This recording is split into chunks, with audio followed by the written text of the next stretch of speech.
Chapter 579. After ascending the mountain, the sense of danger in Zhou Xuanji's heart grew even more intense. Even though his field of vision was wide and the mountain was bare, there did not seem to be any danger at first glance.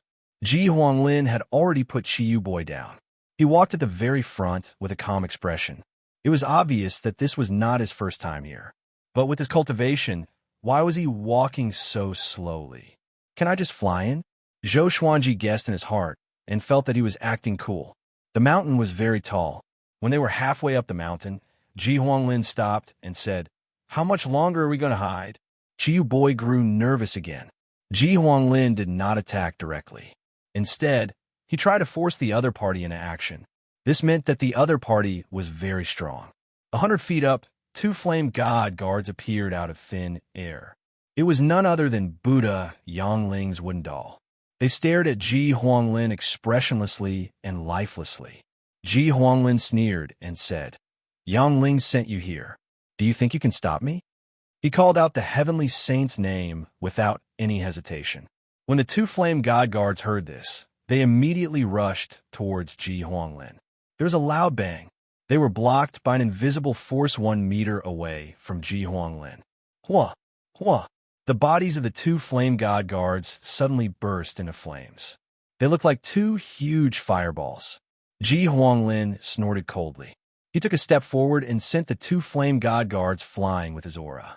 He continued to walk forward. With every step he took, he used an even stronger aura to oppress the flame god guards. The flame god guards suddenly split up and attacked Ji Huanglin from different directions. Ji Huanglin was calm and unruffled. No matter how they attacked, they were unable to touch Ji Huanglin. Instead, they were sent flying again and again. In front of him, the flame god guards were so weak. Qiyu Boy asked, "Since you can kill them, why don't you hurry up?" Was he deliberately showing off his strength? He hated Ji Huanglin to the core. If it weren't for Ji Huanglin, he wouldn't be here. Ji Huanglin waved his right hand, and the two flame god guards suddenly exploded and turned into ashes. Easy, domineering. Ji Huanglin's expression remained unchanged as he continued forward. The two flame god guards materialized their physical bodies again. They appeared on the left and right sides of Chu Feng, not daring to attack. "Go back and tell Yangling that if he dares to stop me again, the consequences will be worse than he can imagine." Ji Huanglin snorted coldly. His aura suddenly erupted, shaking the entire mountain peak. The two flame god guards immediately disappeared. They also understood that they couldn't stop Ji Huanglin, so there was no need to stay here and die. Zhou Xuanji asked, "Who is Yangling?" "A heaven saint from the heaven fiend domain." Aside from the heavenly saints, who else would have such a grand plan to set up a trap in the heaven fiend star island? Ji Huanglin replied, "Yes, an ambitious and sinister fellow." His tone was filled with disdain towards Buddha Yangling. "Are you also a heavenly saint?" Zhou Xuanji asked. Ji Huanglin said disdainfully, "A heavenly saint is nothing." He did not say much, but this made Zhou Xuanji think even more. Could it be that this fellow also came from outside the heavenly Tao? Zhou Xuanji already knew about the three existences from the Kunlun origin court. Ji Huanglin was the same, but why did he dare to talk back to the heavenly saint? Even the old beggar and the old immortal did not dare to be so presumptuous. There was also the primordial ancestor who was hiding like an underground rat. All of a sudden, Ji Huanglin punched the mountain wall, creating a huge hole. Dust and dirt surged into the depths of the mountain. "Follow me." After saying this, Ji Huanglin took the lead and stepped into the dust. Zhou Xuanji and Qiyu Boy followed closely behind. Qiyu Boy did not dare to run anymore. If he did, Ji Huanglin might kill him. They walked into the mountain, and after walking for about 100 meters, they came to a vast space inside the mountain. They saw a gigantic object. Dragon Emperor Yiming. It was made of rocks and was hundreds of meters tall. It was vivid and lifelike, and its 9 ferocious dragon heads were horrifying. Qiyu Boy trembled in fear and cried out, "Didn't you say that you don't want to revive him?" Ji Huanglin raised his hand and sucked Chiyu Boy before throwing him toward Dragon Emperor Yiming. Chiyu Boy was almost scared out of his wits. He wanted to move, but found himself bound by a formless force. He could not even open his mouth to speak. Zhou Xuanji did not interfere, but waited quietly. Ji Huanglin took out the 5-elemental evil bead and threw it to Chiyu Boy. Chiyu Boy's eyes widened and were filled with despair. The 5-elemental evil bead gave off a brilliant radiance that illuminated the entire mountain. A powerful gale rose from below, swaying Chiyu Boy like a fallen leaf in the wind. Dragon Emperor Yiming's stone statue moved as well. The 9 dragon heads turned and looked at the 5-elemental evil bead on Chiyu Boy. "It's over. My life is over." Chiyu Boy closed his eyes and wailed in his heart. If there was a next life, he would surely make Ji Huanglin pay. "Don't stray too far from me. I will let you broaden your horizons." Ji Huanglin's voice came into Zhou Xuanji's ears, which made him squint his eyes. He immediately activated the 9-soul fusion technique and fused with demon god Tianwu and demon god Nanming. The 5-elemental evil bead trembled violently and exploded with a powerful radiance. The radiance shattered everything around it, and the mountain walls disappeared. Zhou Xuanji felt his vision blur. Everything changed and was replaced by a brilliant starry sky. Only him, Ji Huanglin, Chiyu Boy, and Dragon Emperor Yiming were left in the starry sky. It was like an illusion. Ji Huanglin raised his right hand, and the 5-elemental evil bead shot a beam of light upward and disappeared into the starry sky. A while later, a beam of red light shot down and landed on Ji Huanglin's right palm. He smiled and mumbled, "Heavenly Law Jade, I finally found you." Heavenly Law Jade. Zhou Xuanji frowned. He knew what this name meant. What is this guy trying to do? Does he want to control the Heavenly Law? Or is he targeting the Heavenly Law? Zhou Xuanji thought of countless possibilities. He did not make a move, but waited patiently. Roar. Dragon Emperor Yiming came back to life completely. He roared at Ji Huanglin with a violent aura. The 9 dragon heads opened their mouths at the same time, and flames of all colors surged toward Ji Huanglin like a flood. The flames gathered together and were tens of thousands of miles wide. It was unstoppable. Ji Huanglin raised the red beam with his right hand and slapped with his left palm. The palm wind howled and blocked the billowing sea of flames forcefully. At this moment, Zhou Xuanji felt his true power. Even after merging with 2 demon gods, he still felt that he was no match for Ji Huanglin. What is this guy's cultivation? "Little Spectre, you dare to fight me?" Ji Huanglin laughed condescendingly. He pushed with his left arm, and the sea of flames was pushed back. Chiyu Boy, who was protected by the 5-elemental evil bead, cried out in fear. His face was pale. "Amaba." At this moment, a solemn Buddha's voice came. A giant golden palm descended from the sky and landed on Ji Huanglin's head so quickly that Zhou Xuanji could not react in time. Ji Huanglin was caught off guard, and his right hand was separated from the red beam as he fell. A ray of light shot out from the pillar of red light toward Zhou Xuanji. He grabbed it instinctively and saw that it was 1.5 meters long purple crystal. "Heavenly Law Jade, I have countless legendary swords. I have countless legendary swords." Chapter 580. Zhou Xuanji looked at the Heavenly Law Jade in his hand with a strange expression. Why did it fall into his hands so coincidentally? Was this fate? Ji Huanglin was pressed down by the golden palm, and seeing the Heavenly Law Jade fall into Zhou Xuanji's hands, he suddenly stopped. He narrowed his eyes and used his aura to shatter the golden palm. He leaped up and passed by Zhou Xuanji, charging upwards. Zhou Xuanji held the Heavenly Law Jade and hesitated. Should he take it? Would Ji Huanglin mind if he took it? No matter what, since it was already in his hands, there was no reason for him to let it go. If someone else snatched it away, would Ji Huanglin vent his anger on him? He raised his head and saw a golden light growing larger at the end of the starry sky. He narrowed his eyes. It was a golden Buddha, Buddha Yongling. Zhou Xuanji immediately thought of the heavenly saint of this realm and immediately retreated. The last time was during the Battle of Heavenly Saints. He was caught in the crossfire and had no choice but to be reborn. After the Heavenly Law Jade appeared, Chiyu Boy suddenly broke free from the 5 elemental evil beads and flew toward Zhou Xuanji in a frenzy. Only Zhou Xuanji could give him a sense of security. On the other side, Ji Huanglin and Buddha Yangling were engaged in a fierce battle. Ji Huanglin displayed his full strength. His palms were like the wind, and he was able to fight Buddha Yangling head-on with just his palms. Buddha Yangling held the prayer beads in his left hand and a golden pestle in his right. He was upright and mighty, and he exuded an imposing aura without being angry. He relied on the golden pestle to receive all of Ji Huangling's attacks. Ji Huanglin, you've gone too far. Do you really want to shed all pretense of cordiality with me? Buddha Yangling shouted with a calm expression. A massive wave of heavenly might descended. Even Zhou Xuanji and Chiyu Boy, who were far away, were shocked, especially Chiyu Boy, who felt that his soul would dissipate at any moment. He cried out in horror, "Heavenly Saint, Buddha Yangling!"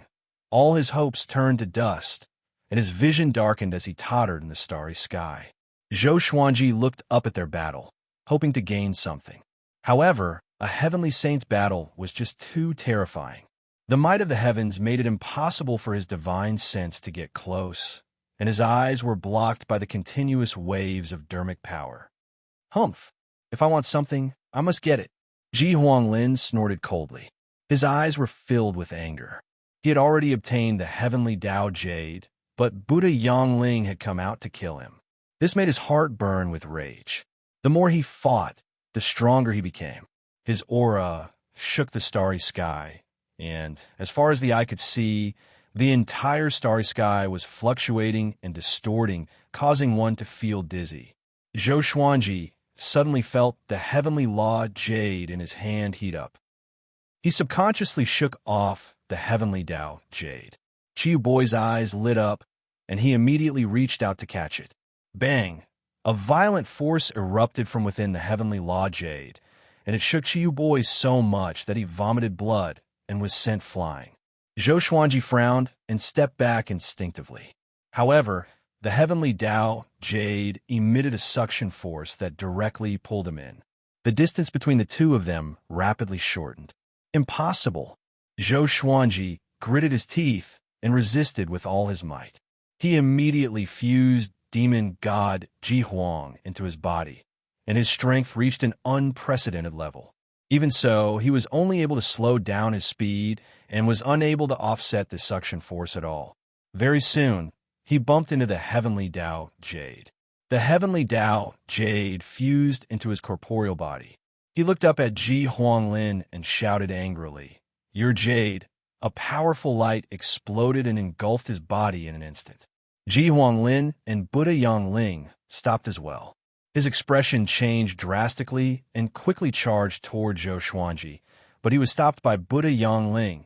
It's too late. The heavenly law jade has already chosen its master. Even if we take it back by force, the heavenly law jade will dissipate, Buddha Yangling said calmly. Buddha Yangling said calmly, but his heart ached. He had spent a lot of effort on this heavenly law jade, and this brat got it before him. Most importantly, he noticed that Zhou Xuanji was very resistant and did not want the heavenly law jade. This attitude made him feel even worse.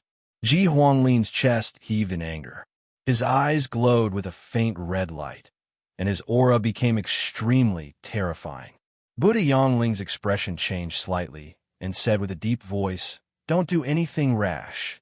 Ji Huanglin heard him and tried to calm himself down. All his efforts were in vain. He felt even worse than Buddha Yangling. He turned to look at Buddha Yangling and asked with gritted teeth, "Why did it turn out like this? Was it you who did this?" Buddha Yangling heard him and his expression darkened. "You know the importance of the heavenly law, Jade, the best. Why would I be willing to give it to him?" The heavenly law, Jade, only felt that he was most suitable to inherit the power of the heavenly law. Ji Huanglin frowned. Within the powerful light, Zhou Xuanji could not move, but he could sense a violent power enveloping him. Ding! The power of the heavenly law wishes to turn the host into a heavenly saint. Do you accept? Once you accept, the host will become a heavenly saint and forever be a slave to the heavenly law. The host will never be able to surpass the heavenly saint. The sword spirit's voice suddenly sounded out in Zhou Xuanji's mind.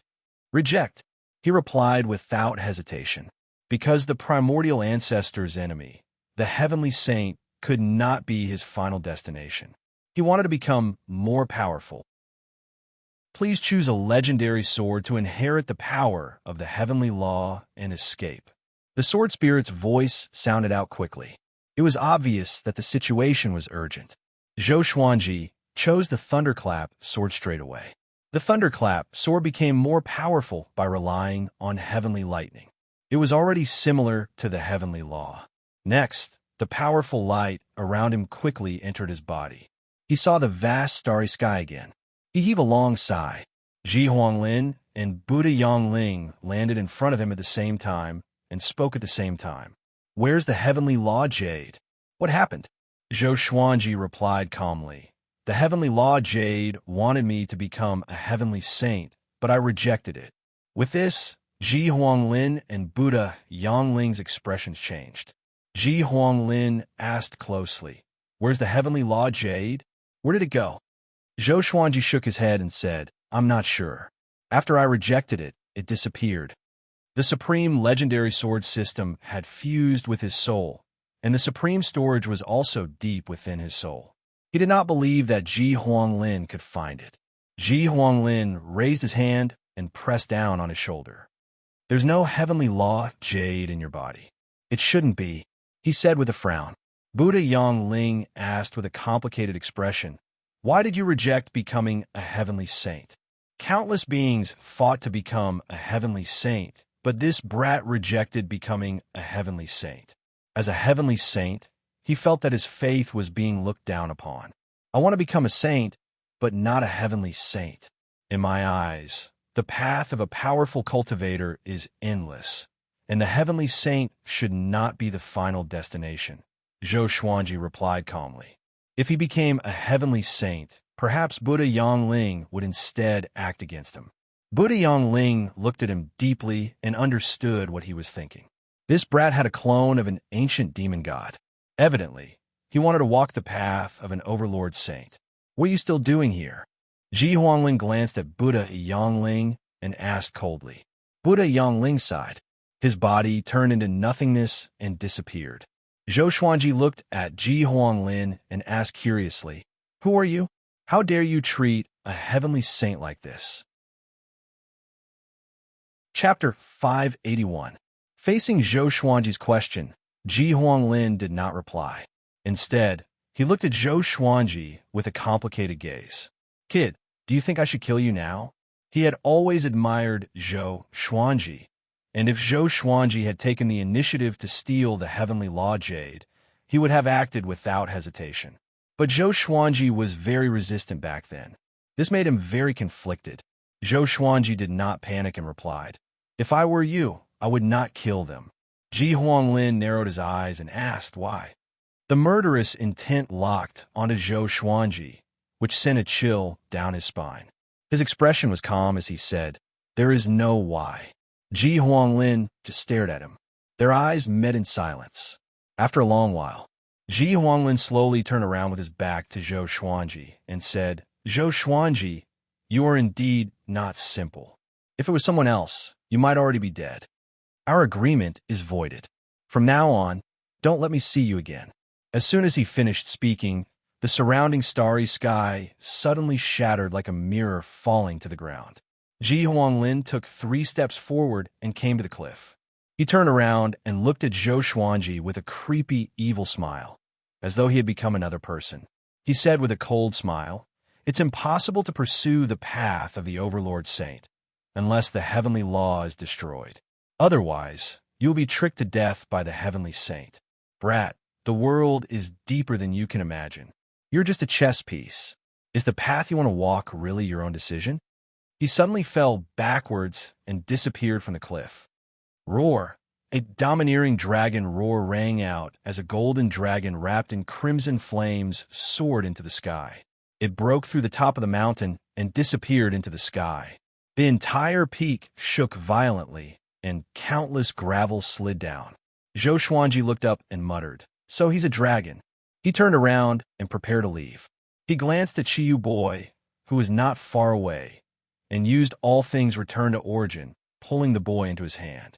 Carrying Chiyu Boy, he quickly charged out of the collapsed mountain. Under the rolling dark clouds, a sandstorm filled the sky. Figures were fighting fiercely in the sandstorm. The ground below was smashed to pieces. Huge rocks were flipped upside down like thorns. Boom! A figure fell down, smashing into the ruins and causing the ground to cave in again. Looking closer, it was Chiyohu. There was a wound on his chest, and fresh blood flowed out incessantly. His white bones shone with a cold light. He gritted his teeth and looked up. His eyes were bloodshot. He spat out a mouthful of blood foam and cursed. Damn it! He got up again, ready to kill. Golden pillars of light descended and landed on the broken ground, quickly forming a formation. The top of the golden pillars gave off strands of golden light that wove together to form a ceiling. There were countless strange runes on the ceiling that blocked Xiaohu's way. No matter what Xiaohu did, he could not break free.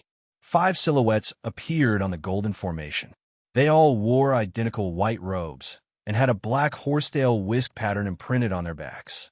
They looked down at Xiaohu and began to communicate without restraint, as expected of the first tiger since the birth of the heavenly Tao. It could be refined into a great supplement pill for breakthroughs. His tiger bones can be refined into magic treasures. It's rare to see someone with such powerful chi and blood. Looks like the great 1,000 worlds outside aren't as weak as we thought. Tiger's penis is also not bad. Xiaohu almost exploded in anger. Who was he? He was the tiger ancestor. How could he be humiliated like this? He roared and tried to break the formation. But no matter how he attacked, it was futile. The leader, a middle-aged man, raised his right palm and looked down at Xiaohu. Heaven-sealing Tao seal. He cried out. A golden Tao. Word parted the sea of clouds and smashed down. This word was incredibly vast. Before it, any existence would seem insignificant. It was majestic and domineering, as though the sky was collapsing. No, Xiaohu opened his eyes wide. His eyes were red as he roared. On Heaven Fiend Star Island, Zhou Xuanji sat at the foot of the mountain. Behind him was a crimson rock, while Chiyu Boy lay beside him like a corpse. After Ji Huanglin left, he did not act rashly. He decided to wait for the thunderclap sword to level up before he acted. This island was too dangerous after all. He gave the heavenly law's power to the thunderclap sword, hoping that it would have the destructive power of a heavenly saint. Demon God Jihuang and Demon God Tianwu appeared in front of and behind him on the Crimson Rock to prevent any sneak attacks. In the blink of an eye, 7 days passed. The thunderclap sword leveled up successfully. The sword spirit's voice sounded in his mind. Next, the thunderclap sword's attribute list appeared before his eyes. Sword name, Thunderclap sword grade, 9 extreme description, a legendary sword forged with the heavenly law's power. The more lightning it absorbs, the more destructive it will be. 9 extreme, Zhou Xuanji was delighted. He was not disappointed indeed. Most importantly, there was no threshold to the stage. He immediately took out the Thunderclap sword. A long sword that was flashing with lightning appeared. Compared to the original Thunderclap sword, it looked different and more majestic. He got up slowly with the Thunderclap sword in his hand. He could sense its violent power. It was as though it could destroy everything in the world. So powerful. The corners of his mouth curled up, and he smiled in high spirits. The Saint Slayer sword was also a 9 extreme legendary sword, but it required connecting heaven level 10 cultivation and could only be used once a year. Compared to it, the Thunderclap sword felt so good. The sound of interweaving lightning woke Chiyu Boy up. He got up in terror and asked with a trembling voice, "I'm not dead?" He fixed his eyes on the Thunderclap sword and stepped back instinctively. Zhou Xuanji glanced at him and said, You dared to snatch my things. Are you going to follow me or act on your own? Chiu Boy did not understand the situation. But since Ji Huanglin and Buddha Yongling were not around, he knew that the danger was over. If I follow you, you won't use me as bait again, right? He asked carefully. Zhou Xuanji ignored him and left. The two demon gods followed him on both sides, like Guan Yu and Zhang Fei on Liu Bei's left and right. Chiu Boy gritted his teeth and quickly followed. They walked for less than 100 meters when two ear-piercing sounds came. Zhou Xuanji immediately raised his sword. Horrifying heavenly lightning exploded and bombarded the ground around them. The two ferocious creatures cried out and were immediately killed. Chiu Boy was dumbfounded. What sword is this? So domineering. He was immediately convinced and cried out, I'll follow you. I'll do anything you want me to. Zhou Xuanji smiled. He looked around the Heaven Fiend Star Island and had a bold idea. The massive Heaven Fiend Star Island was for him to plunder. He decided to plunder everything on this island. At the same time, inside the Heavenly Saint Palace, Buddha Yongling opened his eyes. That sword, he mumbled with a frown. Power of heavenly law. What a brat. He dared to deceive me. A cold light flashed in his eyes. Chapter 582. Buddha Yongling pondered for a moment, then immediately got up and disappeared from the Heavenly Saint Palace. In the next second, he arrived at the Heaven Fiend Star Island. He looked down at Zhou Xuanji and said expressionlessly, Zhou Xuanji, hurry up and give me your sword. Because of old ancestor Hongshi, he did not want to attack Zhou Xuanji. Having heard this, Zhou Xuanji looked up at him. Upon seeing him, Chiu Boy hurriedly hid behind demon god Tianwu. Zhou Xuanji narrowed his eyes and said, The Heavenly Saint wants to take it by force. He deliberately emphasized the word Heavenly Saint. In the eyes of all living beings, Heavenly Saints had no desires, so why would they forcefully attack a sword? Buddha Yongling snorted coldly and said, Don't think that I don't know that you fused the heavenly Tao jade into this sword. Although I don't know what method you used to forge this sword in such a short time, I advise you to return it to me, and I will forgive you for your crime of lying. The heavenly Tao jade was originally mine. Zhou Xuanji fell silent. This was indeed the case, but the thunderclap sword was also his. He said, The heavenly Tao jade is indeed precious, but I can't give you my sword. How about I owe you a promise? As long as I can do it, you can mention it at any time. One day, I will become an overlord saint and make this promise count. His gaze was fixed on Buddha Yongling. If Buddha Yongling refused, then they could only fight. Buddha Yongling frowned and instinctively wanted to angrily rebuke Zhou Xuanji. However, seeing the look in Zhou Xuanji's eyes, he could not say anything. Sage Daojing trusted Zhou Xuanji so much that he gave him the heavenly law of violet qi. Old ancestor Hongshi protected him with all his might. Could this brat really become an overlord saint?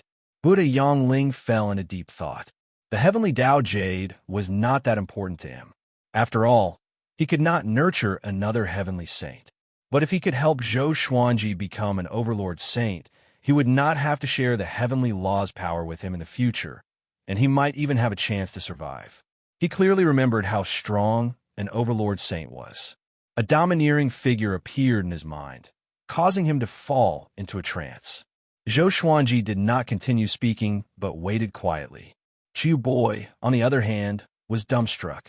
Was that even possible? To him, Zhou Xuanji's request was absurd. Buddha Yongling, however, seemed to believe it. Was the heavenly saint a fool? He'd just had this thought arise in his mind when Buddha Yongling glanced at him, and it terrified him to the point his entire body shuddered before he hurriedly knelt down and prostrated himself on the ground. After a while, Buddha Yongling looked deeply at Zhou Xuanji and said, Apart from this promise, you also have to promise that you will never be my enemy. Zhou Xuanji was not surprised but replied, As long as you don't target the people around me, I will always remember this favor. He spoke with sincerity. Buddha Yongling had heard about his past from Patriarch Hongshi, so he believed him. I hope you can really become an overlord saint. It's been a long time since I've seen an overlord saint. After saying this, Buddha Yongling disappeared. Zhou Xuanji raised his brow. An overlord saint had appeared before? Who else could do something that even the 10 great fiend celestials could not do? He didn't think too much and continued forward with Chiyu Boy. Chiyu Boy was completely convinced and began to crazily flatter him. He could not wait to submit to Zhou Xuanji. Before he entered the Heaven Fiend Star Island, he did not expect that the final winner would be Zhou Xuanji. Ji Huanglin gained nothing, and Buddha Yongling retreated. It was simply unbelievable. A month later, Zhou Xuanji and Chiyu Boy walked out of the Heaven Fiend Star Island. His face was full of smiles. He had gained a lot from this trip, which was beyond his expectations. Chiyu Boy was in a good mood too. He had freeloaded many treasures from Zhou Xuanji. Although they were not as good as Zhou Xuanji's, he was still satisfied. "Boss, where are you going next?" Chiyu Boy asked curiously. On the Heaven Fiend Star Island, Zhou Xuanji had experimented before. He could use the thunderclap, sword to tear, open the space of the Heaven Fiend realm, and enter the void. So he already had a way to return. "Let's find a place to sell some treasures first," Zhou Xuanji replied. He wanted to buy a large number of Heaven Fiend pills and distribute them to Emperor Sword Court's disciples so that they could grow more powerful quickly. After that, he brought Chiyu Boy to the deserted island where the Shiji 6 Immortals were. The Shiji 6 Immortals were still there. Seeing that Zhou Xuanji had returned, they quickly came up to him. They fought to ask what had happened during this period of time. Before Zhou Xuanji could speak, Chiyu Boy told him first with a proud expression, as though he was Zhou Xuanji. After he spoke, the Shiji 6 Immortals were stunned for a long time. In their hearts, the Heavenly Saint was the most powerful existence. But they did not expect such an existence to compromise with Zhou Xuanji. Shiji 5 looked at Zhou Xuanji with admiration in his eyes. She was the only woman among the 6 Immortals, and she had never been so moved before. She had been moved before, but she had severed her feelings and continued to wander the world with the 5 Immortals. Throughout her life, she had never seen such a genius. He was only 300 years old. "Okay, each of you pick one." Zhou Xuanji waved his right hand, and dozens of treasures appeared on the ground. There were enchanted treasures, rare resources, materials for artifact refinement, energy technique scrolls, and so on.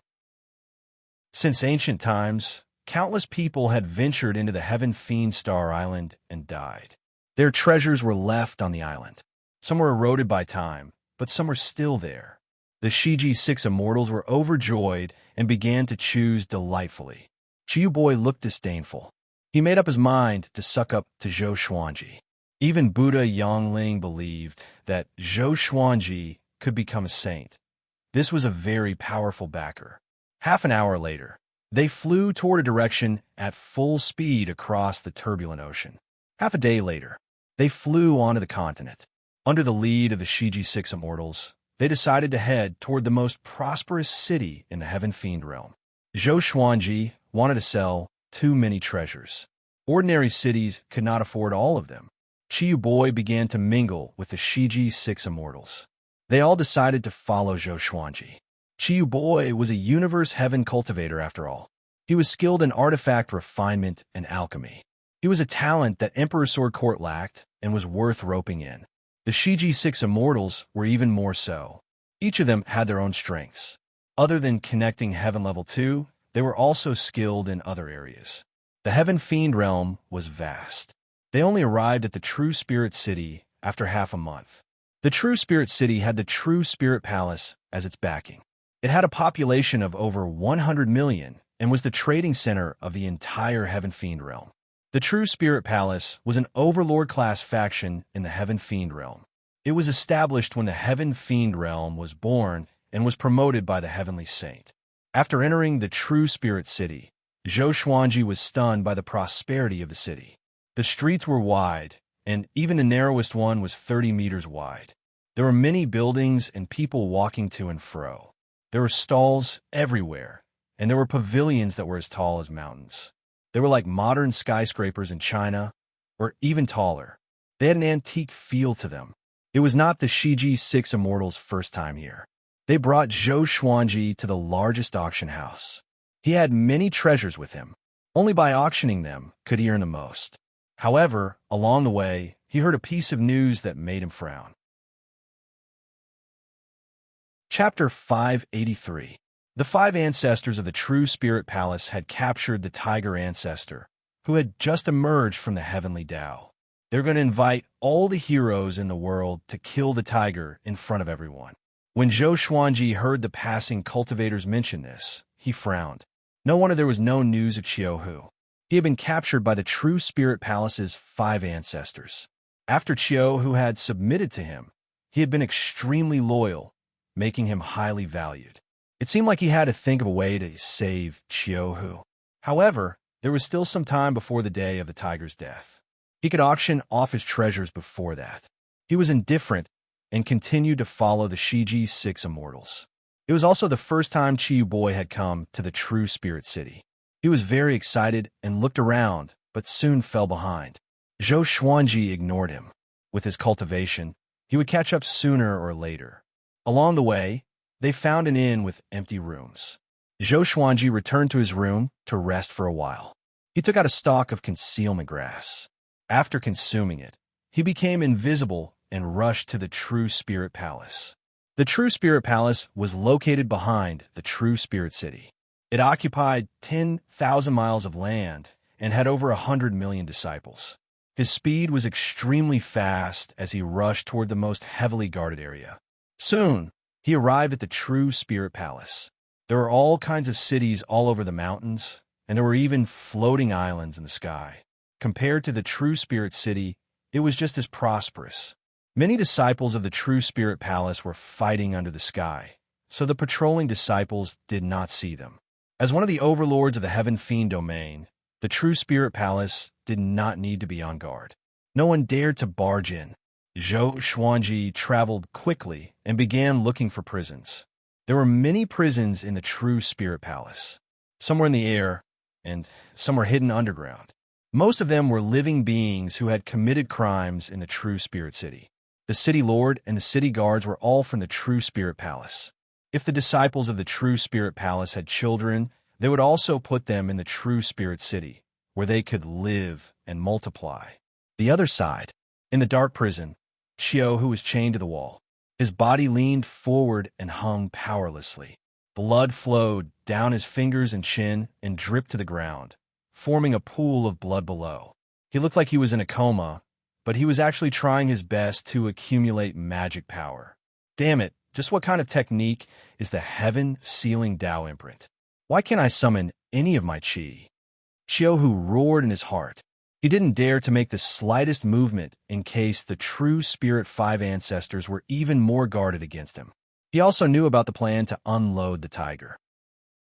To put it bluntly, he wanted to dismember him in front of all the heroes of the world. Apart from boosting the prestige of the True Spirit Palace, they were also selling his organs. The Heaven Emanations domain was filled with rejection and even hostility towards the living beings of the outside world. That was why no creature would sympathize with him. Instead, they would all come to watch the show and treat him like livestock. Every time he thought of this, Qiuhu would feel a wave of sorrow. It seemed like he was going to die here. It was a pity that he did not see Zhou Xuanji's posture of climbing to the peak. The more he thought about it, the more bitter he felt. After a while, a voice transmission suddenly entered his ears. "Are you okay?" Qiuhu's body trembled. He did not raise his head, thinking that he had heard wrongly, because the voice came from Zhou Xuanji. After coming to the Heaven Fiend realm, he searched for Zhou Xuanji for a long time, but could not find him. How was it possible for this kid to enter the depths of the True Spirit Palace? After a while, "I'll come and save you. I need to sell something in the True Spirit City first." Zhou Xuanji stood in front of the prison door and continued to transmit his voice. He was in a concealed state, so Qiuhu could not see him at all. Qiuhu could not even sense his aura. Now, Qiuhu was completely convinced. He did not look up and did not reply. However, he slightly nodded, causing Zhou Xuanji to smile. This fellow was quite cautious and calm. Zhou Xuanji did not say anything else and quickly left. Unbeknownst to anyone, high up in the sky, within a luxurious palace, the five ancestors were cultivating around a large cauldron. They simultaneously opened their eyes. Why did Xiao not? He seemed to be communicating with someone. Impossible. I didn't sense any other aura. It's better to be careful. It said that after Qiu who came to the Heaven Fiend realm, he was looking for someone. How about we move over?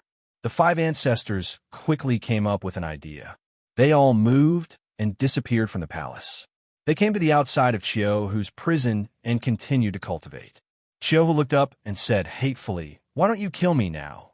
He was worried that Zhou Xuanji would come to die, so he tried to provoke him. He knew that Zhou Xuanji was very powerful, but the 5 ancestors were even more terrifying. This was especially so for the heaven-sealing Dao seal. It was almost undefeatable and could not be dodged.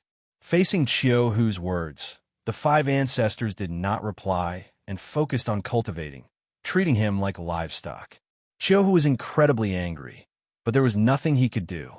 After returning to the True Spirit City, Zhou Xuanji silently waited in his room while the Shiji 6 immortals went to contact an auction house. There were many auction houses in the True Spirit City, and there was business almost every day. Ordinary people had to queue up to auction with them. The Shiji 6 immortals all had connecting heaven realm to cultivation and had traveled extensively for countless years. They had quite a bit of prestige. In less than half a day, they found an auction house. Shiji 5 came to invite Zhou Xuanji. The two of them quickly came to this auction house. The person who received them was an elder wearing exquisite robes and a hoodie. He gave a warm smile and walked up and cupped his fist as he said, "Senior, you can call me Old Willow. How many treasures are you preparing to sell? Can you take them out to have a look so we could discuss the starting price?" The auction houses also wanted to sell their items, but if the price was too high, no one would bid. In the cultivation world, very few people would forcefully bid for something just to show off. Everyone was after the word profit. Zhou Xuanji walked to a long table and waved his right hand, and treasures appeared one after another. There were spirit stones, enchanted treasures, flowers, fruits, spirit water, scrolls, etc. There were 72 in total. These treasures were just the tip of the iceberg in the supreme storage, but it was enough for this auction house. Old Willow's eyes widened, and he instinctively went up, his body trembling. "So many, we can open a special auction." "No, we've struck it rich." "My heavens." Old Willow was so excited that he began to speak incoherently. He could sense the boundless spirit chi contained within each treasure. The Shiji 6 immortals all looked quite pleased, while Zhou Xuanji was quite calm. Old Willow's attitude towards Zhou Xuanji became even more respectful. He started to appraise the items one by one. Zhou Xuanji did not make things difficult for him and nodded in agreement to most of them. The Shiji 6 immortals would occasionally speak, and the atmosphere was quite harmonious. Finally, Old Willow said seriously, "I will advertise for a few days before opening a special auction for you. We will only take 10% of the profits from the starting price. How about that?" He was very sincere and not greedy, because he knew that he would definitely make a lot of money from this auction. The most important thing was Zhou Xuanji himself. To have so many treasures and to have the Shiji 6 immortals work for him, he was definitely not simple and was worth roping in. Chapter 584. After walking out of the auction house, Zhou Xuanji planned to walk around alone. As for the Shiji 6 immortals, they went to contact other auction houses. Zhou Xuanji planned to auction the treasures separately. He had already handed the treasures to the Shiji 6 immortals. He trusted them and was not worried that they would run away with the treasures. He wandered around the True Spirit City without any destination in mind. Not long after, he met Chiu Boy. This guy began to set up a stall again. His voice was extremely loud, and he bragged about low-quality goods in an attempt to cheat people. Zhou Xuanji shook his head and laughed. He did not disturb him. He was observing the True Spirit City's situation. He wanted to build a city like this in the future so that the disciples of Emperor Sword Court could be self-sufficient and live in peace. At the same time, he could establish connections with the Great Thousand World. He walked slowly among the crowd. Suddenly, someone bumped into his shoulder. He frowned slightly and glanced over. With his cultivation, how could he be bumped by someone? Just now, he instinctively dodged, but the other party bumped into him accurately. It was a long-haired man dressed in black. His hair was disheveled, and his back looked bleak. He looked back at Zhou Xuanji with his peripheral vision. That I actually had a double pupil. Their eyes met, and the two stopped at the same time. This guy, Zhou Xuanji, narrowed his eyes. He could not see through this person. The man in black gave a meaningful smile before continuing to walk away. Ha! Zhou Xuanji stretched out his hand and pressed on his shoulder. Do we know each other? The man in black did not look back and said, Zhou Xuanji, you do not have much time left. The fate that was predestined from the beginning is coming. I hope you have the ability to bear it. After that, he turned into a puff of smoke and dissipated. The strangest thing was that none of the living beings that were passing by noticed this. Zhou Xuanji looked out of place. He frowned deeply and mumbled, the fate that was predestined from the beginning? How strange. Could it be that he encountered a lunatic? He turned around and continued walking, but the man in black was still in his mind. This person's cultivation was unfathomable. What was his motive? Could it be someone from the great Emperor Dao court? Was the great Emperor Dao court so powerful that they placed their subordinates in the Heaven Fiend realm? Or were they sent by Buddha Yongling? He thought about it as he walked. The Netherworld. On the Bridge of Helplessness, Judge Chui and a black shadow stood side by side, looking at the surging yellow spring. Magistrate Chui's face turned ugly. He gritted his teeth and asked, Really? A cold female voice floated out from the black shadow. That's right. Magistrate Chui was instantly discouraged, and he became extremely depressed. He smiled bitterly and said, I paid so much, but it was all for naught. His emotions were complicated. Even he himself could not tell if it was regret or unwillingness. Judge Chui, the higher-ups think very highly of you. Keep up the good work, and perhaps one day you will become the king of hell. The black shadow said faintly. His voice was still enough to make people feel numb. Magistrate Chui turned to look at her and asked, What will he do next? The black shadow replied, Karma will destroy him. You just have to wait quietly. If he comes looking for you again, you should know what to do. Magistrate Chui sighed instead of nodding. He looked at the yellow springs and said in a low voice, What is the meaning of cultivation? Fighting for one's life, isn't it fate? The shadow didn't reply, instead dissipating on the bridge of helplessness. 7 days later, Zhou Xuanji received the Heaven Fiend pills from the 2 auctions, totaling 86 million Heaven Fiend pills. He was quite satisfied. A Heaven Fiend pill contained quite a lot of spirit chi after all. Boss, what are we going to do next? Old immortal Shiji asked excitedly. They had earned quite a lot too. They had obtained many treasures from Zhou Xuanji and sold them to the auction house. All of them were above the reserve price, which made them so happy that they could not close their mouths. Only Chiyu Boy was unhappy. He did not earn much from his stall. Zhou Xuanji replied, There will be a fierce battle next. I'm going to save a subordinate. With this, Shiji's 6 immortals and Chiyu Boy looked at him in astonishment. A subordinate? Didn't Zhou Xuanji come from another great thousand world? Could someone else have entered the Heaven Fiend realm with him? They suddenly thought of a name, and their expressions changed drastically. The tiger ancestor Chiu Hu. He had only entered the Heaven Fiend realm recently, and the news of the tiger banquet had already spread across the true spirit city. Their hearts beat faster. The tiger ancestor was Zhou Xuanji's subordinate. They were not afraid, but excited. Next, they were going to wreak havoc in the true spirit palace. I'm going to join the battle too. Chiyu Boy cried out excitedly, and the Shiji 6 immortals also spoke. They had a tacit understanding and did not mention Chiu Hu. To be able to cultivate to this day, they were naturally very smart. We'll act when the tiger banquet is about to begin, Zhou Xuanji said. He had been to the true spirit palace before, and it was indeed heavily guarded. To prevent any accidents, they would only act after a while. If they cause chaos, the true spirit palace will be even more difficult to deal with. After the thunderclap, sword leveled up to 9 extreme legendary sword. Each swing of his sword consumed a lot of energy. Even with the Tianxia map to replenish his celestial energy, he had to be wary of enemies who could deal a fatal blow to him in the dark. The reason why he was so worried was mainly because of the man in black that day. The group returned to the inn. In the following period of time, they went their own ways and met again at night, just in case anyone went missing. In the blink of an eye, 3 months passed, and the True Spirit City became more and more crowded. The stone platform for the Tiger Banquet had already been built at the north of the city, and all sorts of legends about Xiao who spread throughout the city. It was as though he was a rare treasure, and his flesh could allow anyone to become an immortal with just a bite. This day, Zhou Xuanji was eating and drinking at the edge of the inn's 4th floor. From here, he could see the bustling, true spirit city.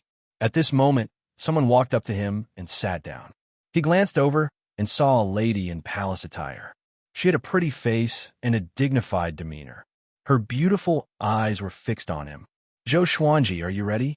The lady in palace attire asked calmly. Zhou Xuanji glanced at her and asked, "Who are you?" Recently, he had met 6 people who came to him out of nowhere and asked him if he was ready to accept his fate, just like the man in black that he met previously. Each time Zhou Xuanji wanted to capture these people, they would disappear as though they were never there. He understood that he was being targeted. When you become more powerful, you will be closer to your fate.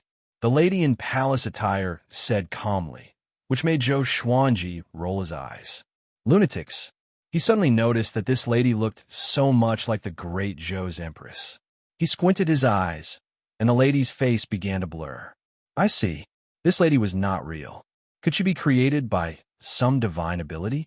He fell into deep thought and ignored the lady's muttering. A while later, like the others, the lady in palace attire turned into smoke and disappeared. He took out the ancient god sword with his left hand and placed it on the table to discuss this with the souls. Sovereign Xian sighed and said, "Could it be that you are being targeted by another heavenly saint?" Chapter 585. Sovereign Xian's words made Zhou Xuanji think of the heavenly saint who wanted to destroy the Wanxin Great Thousand.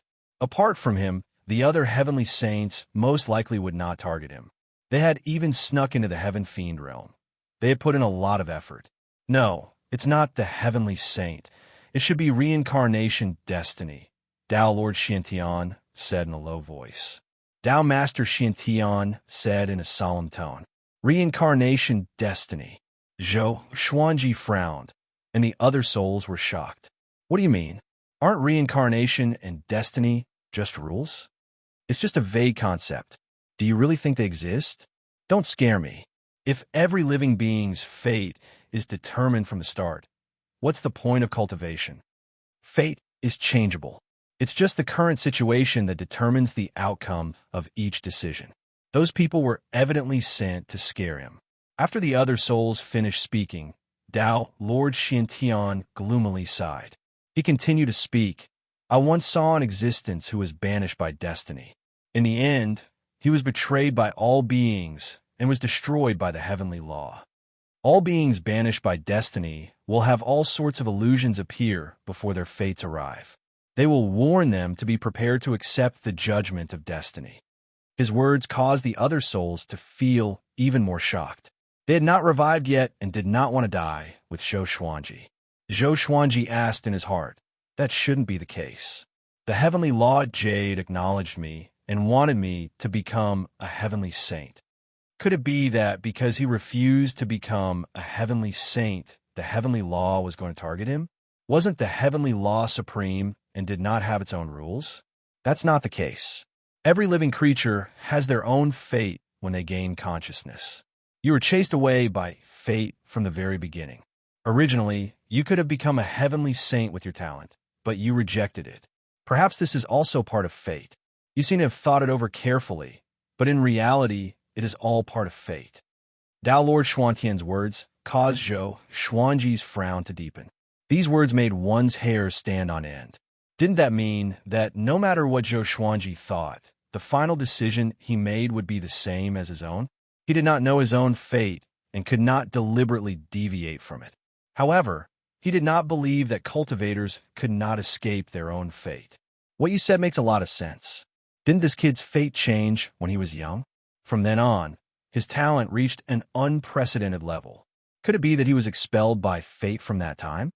Does Xiandeoya have that ability? That's right. This doesn't make sense either. Mother, your words have caused my soul to tremble. Don't you mean that it was fate that caused me to end up like this? The souls started to discuss worriedly, and Zhou Xuanji also started to think deeply. It looked like he had to leave the Heaven Fiend domain as soon as possible. He wanted to return to the Wanxian Great Thousand as soon as possible and make his preparations. After thinking about it, he slowly got up and went to summon the Shiji, 6 Immortals, and Qiyu Boy. Emperor's Sword Court. Amidst the mountains, Zhou Shaoxian and Xiao Jinghong were sparring.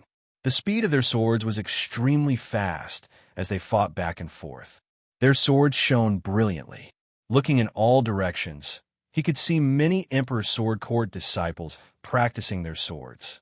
Zhou Xuanji had only left for a year, which was very short to them. Most of the disciples were still immersed in the lingering sound of the Grand Tao. After sparring for a while, Zhou Shaoxian stopped. Xiao Jinghong sheathed his sword and said in amazement, "Shaoxian, your talent is really amazing. You might even be able to catch up to our revered teacher." He was not joking. After sparring with Zhou Shaoxian, he could already feel the pressure. If this went on, it would not be long before Zhou Shaoxian surpassed him in the way of the sword. He inwardly sighed in amazement at how powerful his revered teacher's bloodline was. Zhou Shaoxian felt quite pleased with herself. She smiled and said, "Of course, I was born extraordinary." Xiao Jinghong shook his head and did not refute her. Following this, he turned to leave and prepared to find Meng Tianlang. He wanted to continue sparring with this rival of his and find some comfort in his heart. Zhou Shaoxian gripped her sword and began to think about what she had been lacking in. Because she had been influenced by what she had seen and heard since she was young, she truly loved swords. She had already created many sword techniques. In the northern wilderness region, there were peerless sword techniques that could dominate a region. "Come here." A woman's voice came into Zhou Xiaoshuan's ears, and she instinctively looked up. She saw a woman standing on the clouds. She wore an exquisite long dress with all sorts of jewels embedded on it. Her long hair was coiled into a golden phoenix jade hairpin, revealing her peerlessly beautiful face. Seeing her, Zhou Shaoxian felt an indescribable sense of closeness and immediately flew up. The two women quickly flew above the sea of clouds, away from the ground. Zhou Shaoxian asked, "Who are you? Why are you looking for me? I've seen you before." The woman smiled as she looked at her and said, "I have something to tell you. Your father needs your help." Hearing this, Zhou Shaoxian frowned. Why would her father need her help? The difference in their cultivations was like the difference between the heavens and the earth. She instinctively became wary and asked in a low voice, "Just who are you, and what do you want?" The woman smiled and said, "Don't be nervous. If I wanted to harm you, I wouldn't have come to you so openly. Let me tell you about your father's past." Zhou Shaoxian looked quite confused and decided to listen to what she had to say. North of the true spirit city, Zhou Xuanji, the Shiji 6 Immortals, and Qiyu Boy walked towards the true spirit palace. He took out a concealing grass with his right hand and said, "Wait for me here."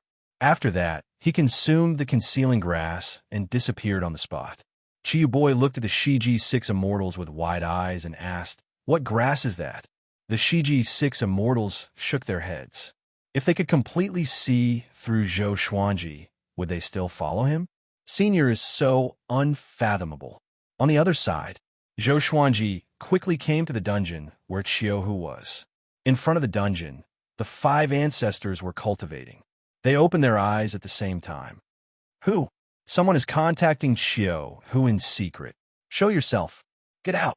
Their thunderous voices reverberated throughout the dungeon. Qiuhu, who was in the dungeon, looked up and his expression changed drastically.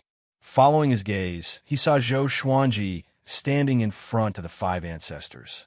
Zhou Xuanji held a sword of light flickering with lightning in his right hand. It was the thunderclap sword. He had already activated the nine-soul fusion technique. Looking at Xiaohu, he said, "It's time to bring you back." Xiaohu gritted his teeth and said, "Why are you doing this?" The five ancestors got up as well. A terrifying aura exploded out, shaking the dungeon. Even the true Spirit Palace's disciples outside could sense it. Zhou Xuanji smiled and said, "You stupid tiger, you dare to look down on me." The five ancestors looked grave. They could sense that Zhou Xuanji was very powerful, especially that sword, which made their hairs stand on end. The middle-aged man in the lead raised his right palm and slammed out. A golden Dao character flew out from his palm and quickly expanded. It was 30 meters wide and quickly smashed towards Zhou Xuanji. Chapter 586. Facing the powerful heaven-sealing Dao seal, Zhou Xuanji stabbed the ground in front of him. Clang! Tens of thousands of thunderbolts exploded, and countless bolts of lightning intertwined with the golden characters like pythons, tearing the heaven-sealing seal apart with an extremely domineering power. The entire dungeon shook violently. Dust flew everywhere, and gravel slid down. The five ancestors' expressions greatly fell, and they looked at Zhou Xuanji in disbelief. The heaven-sealing Dao seal had been easily broken. Xiaohu's eyes widened in disbelief. Zhou Xuanji said coldly, "I'll give you one last chance. Release him or die."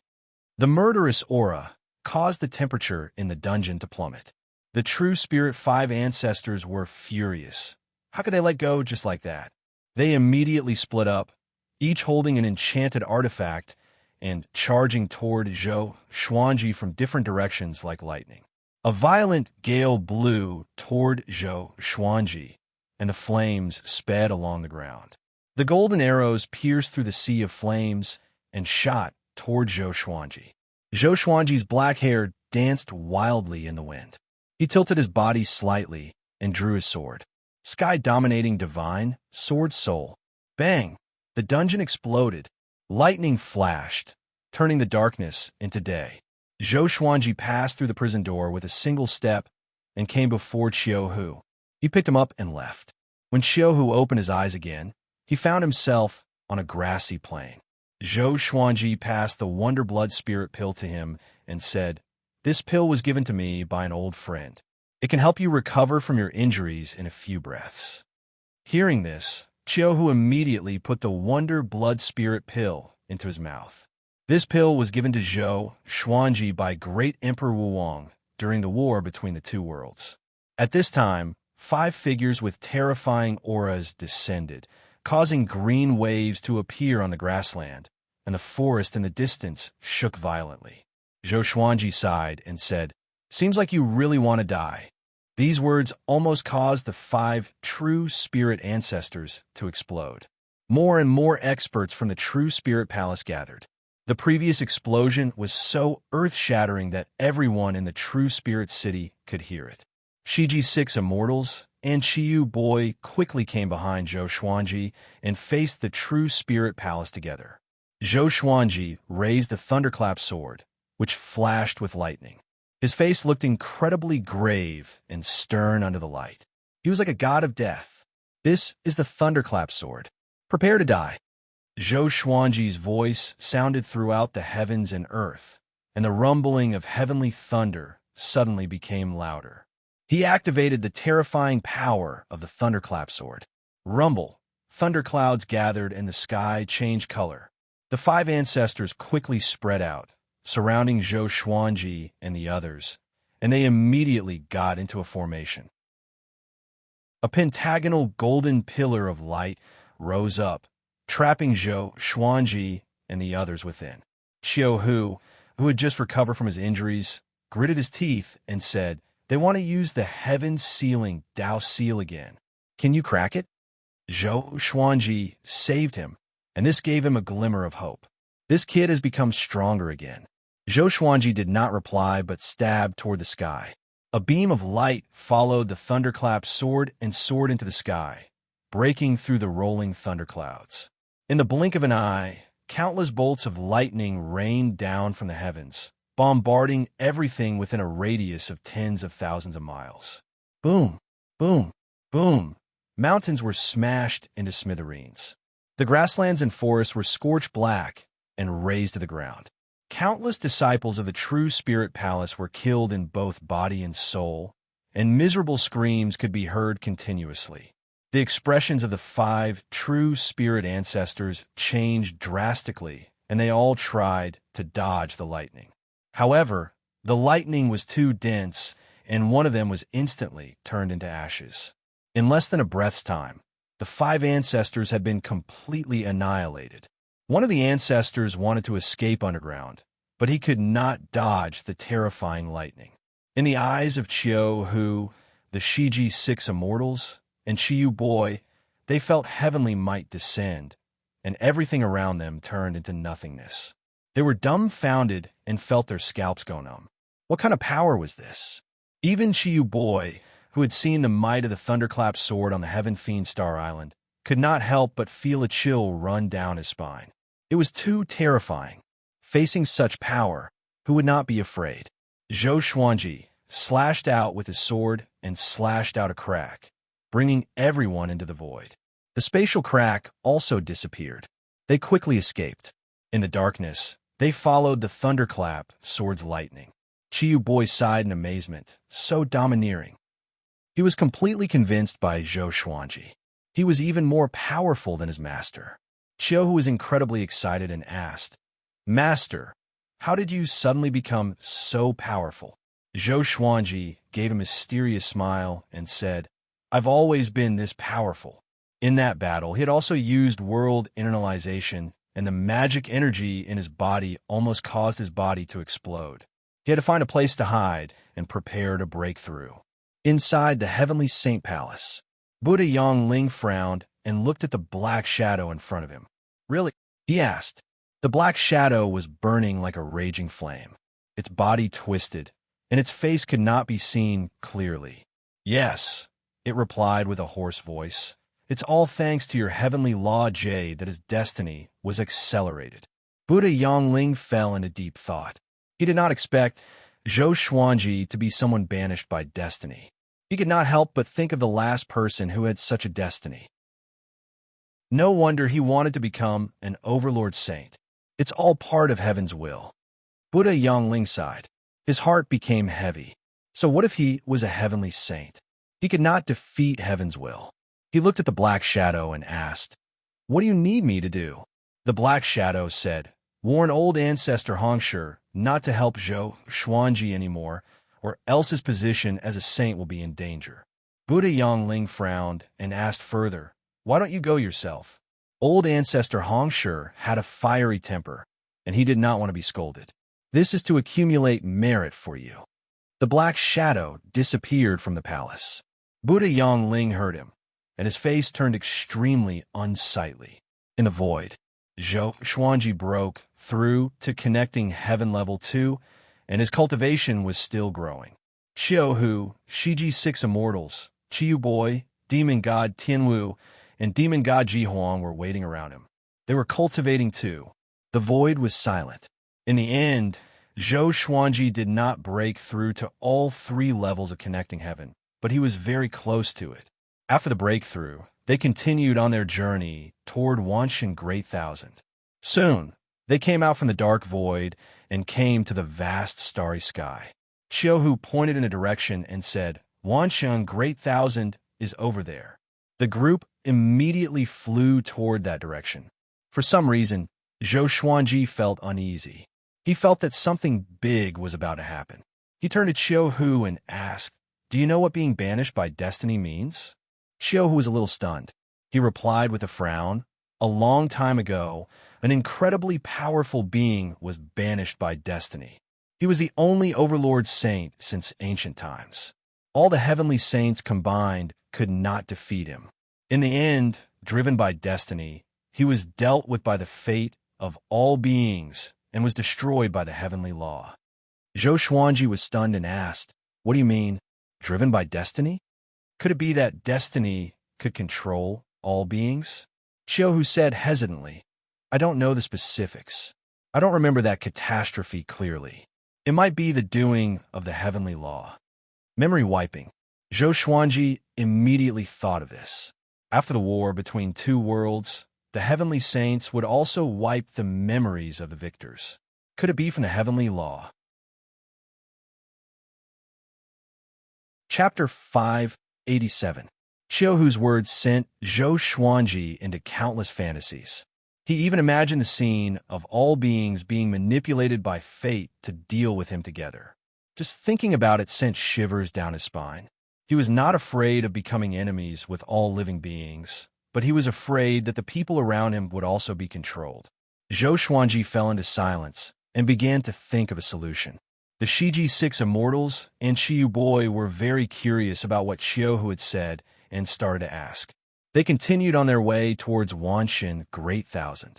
After a long while, a powerful aura came from ahead, which brought Zhou Xuanji's thoughts back to reality.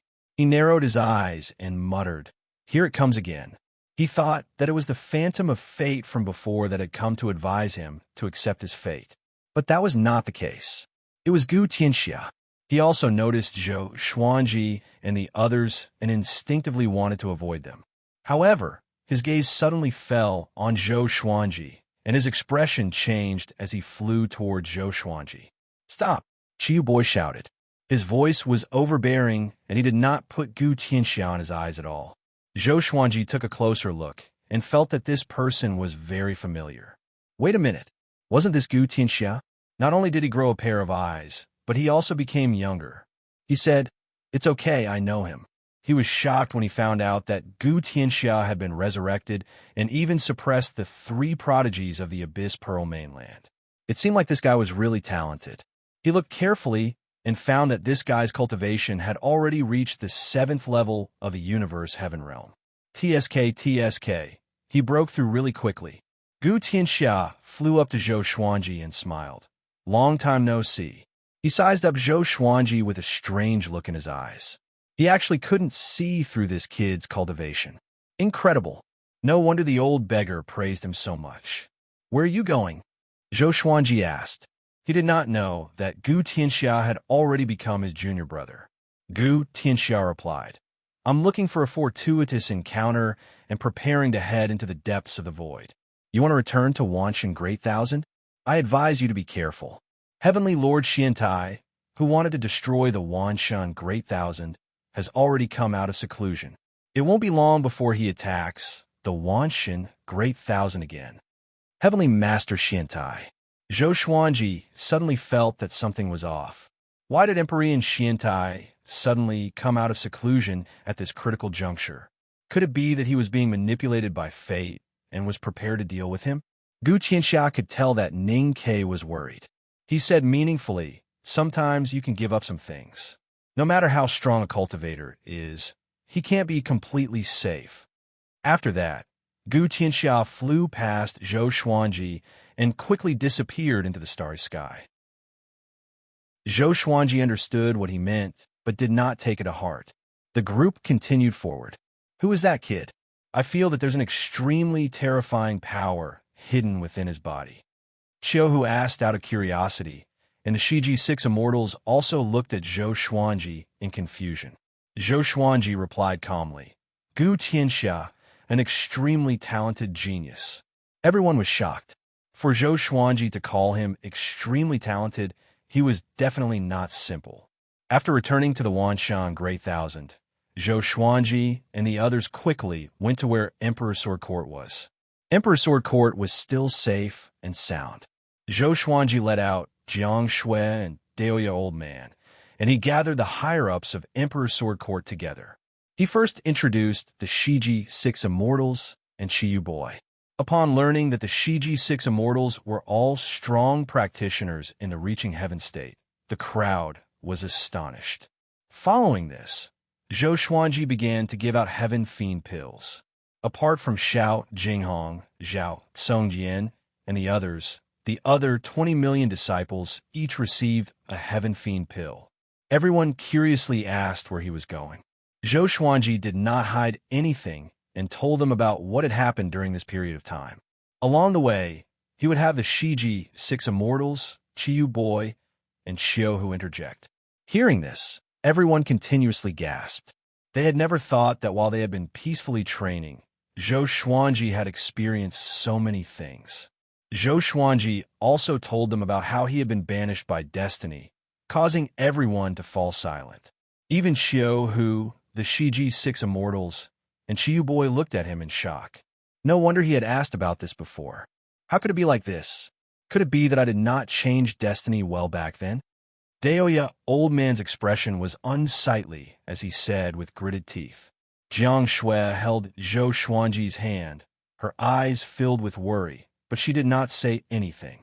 Beixiao Wangjian scratched his head and asked, "Is there no other way to escape this destiny?" Under the heavenly law, most creatures believed in destiny. Zhou Xuanji shook his head. He had not thought of any other way. In other words, we might be controlled by destiny to deal with you? Huang Lianxin asked carefully. As soon as she said that, everyone's expressions changed. They could not help but shudder at the thought of that possibility. The most horrifying thing was that after this, they might not remember this and might even forget about Zhou Xuanji. If not for Zhou Xuanji, how could they have come this far? Hearing this, Jiang Shui became even more nervous. She suddenly remembered that Zhou Xuanji had told her how to never forget him.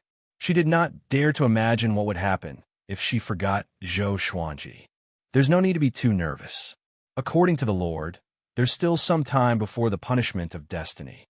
The stronger he is, the closer he will be to being banished by destiny. We still have time to think of a countermeasure, Xiaohu said, comforting everyone. He thought of the old immortal and was about to ask him. Zhou Xuanji also spoke, telling everyone to calm down and continue to develop Emperor Sword Court. Everyone could only give up, but their hearts were shrouded in a layer of shadow.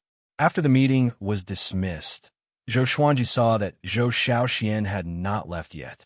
The girl's head was lowered and looked depressed. No one knew what she was thinking about. He walked over, caressed her head, and asked with a smile, "What's wrong?"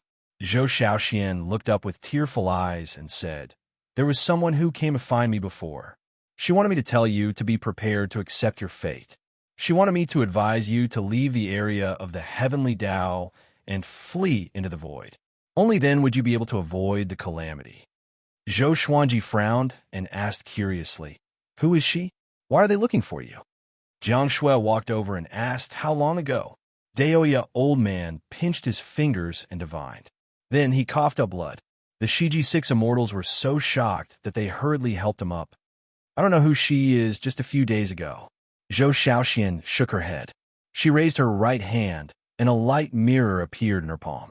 The woman's face was reflected in the mirror. Zhou Xuanji's expression changed into shock. Jiang Shui frowned and asked, "Do you know her?" For some reason, she felt that this woman looked very similar to Zhou Xuanji at first glance. It was as if they were made from the same mold. Could it be, she's my birth mother? Zhou Xuanji's expression was complicated. He suddenly felt that things were much deeper than he had imagined.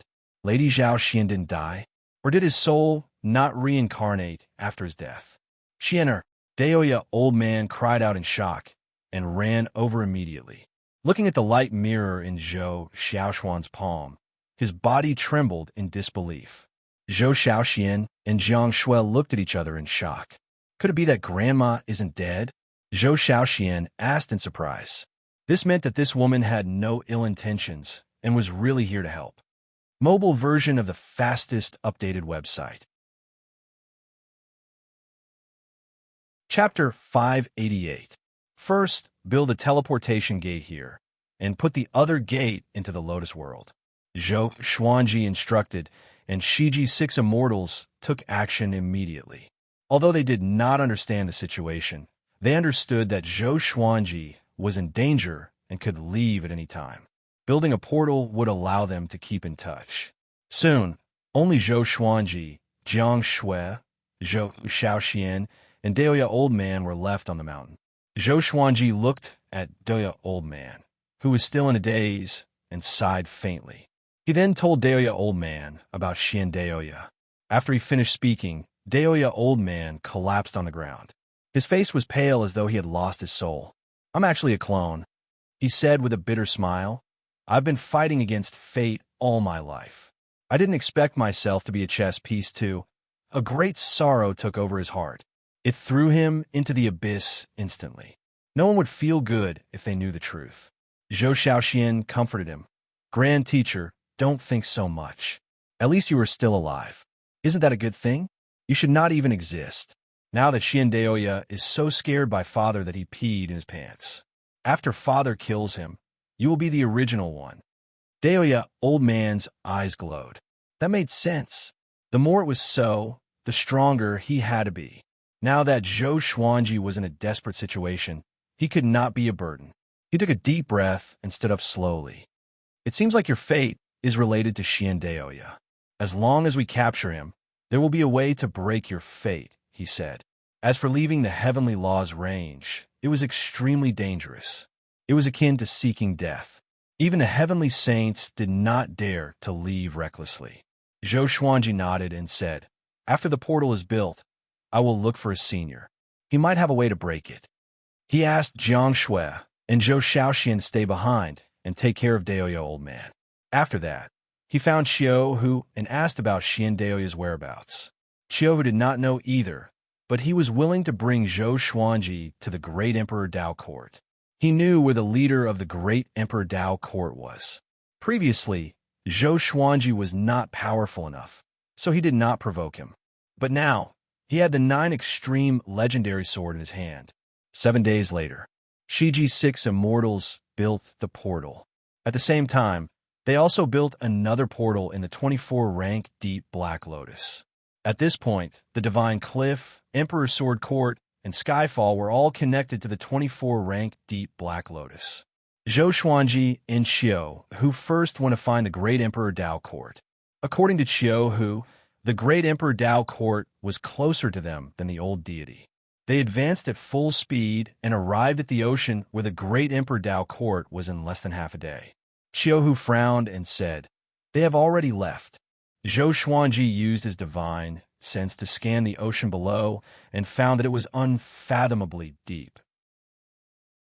There was not a single creature within. Although the entire ocean was turbulent, it was lifeless. How sly. I wonder where those fellows ran off to. He understood the great Emperor Dao court very well. This group of fellows must have some ulterior motive for leaving together. After all, the existences of the great Emperor Dao court were all extremely prideful. If there was nothing special, they were not even afraid of exposing their whereabouts. No matter how many enemies came, they had a way to kill them. Zhou Xuanji shook his head and said, then let's go back. The great Emperor Dao court's departure was most likely not targeted at him. It was most likely because of Heavenly Lord Xiantai. Xiaohu nodded, and the two of them turned and left. Not long after they left, the ocean began to sink at a visible rate. Strands of steam rose into the air. Looking down from above, a gigantic black face gradually appeared in the boundless ocean. That black face looked so hideous and horrifying. 2 days later, Zhou Xuanji and Xiaohu came to the temple. Xiaohu cupped his fist and said, Senior, we have something to ask. Zhou Xuanji bowed and waited for the old immortal's reply. The temple's gate opened suddenly, and the old immortal and the old beggar walked out side by side. Seeing the old beggar, Zhou Xuanji asked with squinted eyes, Why are you here? He sounded a little resentful. He almost thought that the old beggar had forgotten about this disciple of his. The old beggar was a little embarrassed. He scratched his head and laughed. To ask this guy for help. Zhou Xuanji asked, Is it for Su Qing? The old beggar nodded and did not continue. The old immortal looked at Zhou Xuanji with a solemn expression and sighed. I did not expect you to be someone banished by destiny. This is not good. Even the overlord saint cannot defeat the heavenly might and destiny. This situation is almost certain death for you. Xiaohu said with a frown, Didn't you say that I can escape from the heavenly law's range? The old immortal shook his head and replied, He even offended someone who surpassed the heavenly saints. He's waiting for him at the boundary of the heavenly law. Xiaohu fell silent and looked at Zhou Xuanji with a strange gaze. He really wanted to ask, How did you offend so many enemies? Zhou Xuanji fell into silence as well. He was not too flustered. He had experienced such a situation of certain death before. But this time, the situation was bigger. Hey. Think about it carefully. Since you were born, who schemed against you? Other than Xiandaoya, that guy is not worth mentioning. He's not powerful enough to change destiny, the old beggar said. He sounded carefree, but deep in his eyes, there was concern. Zhou Xuanji muttered, other than my destiny being changed since I was young, I have encountered countless enemies.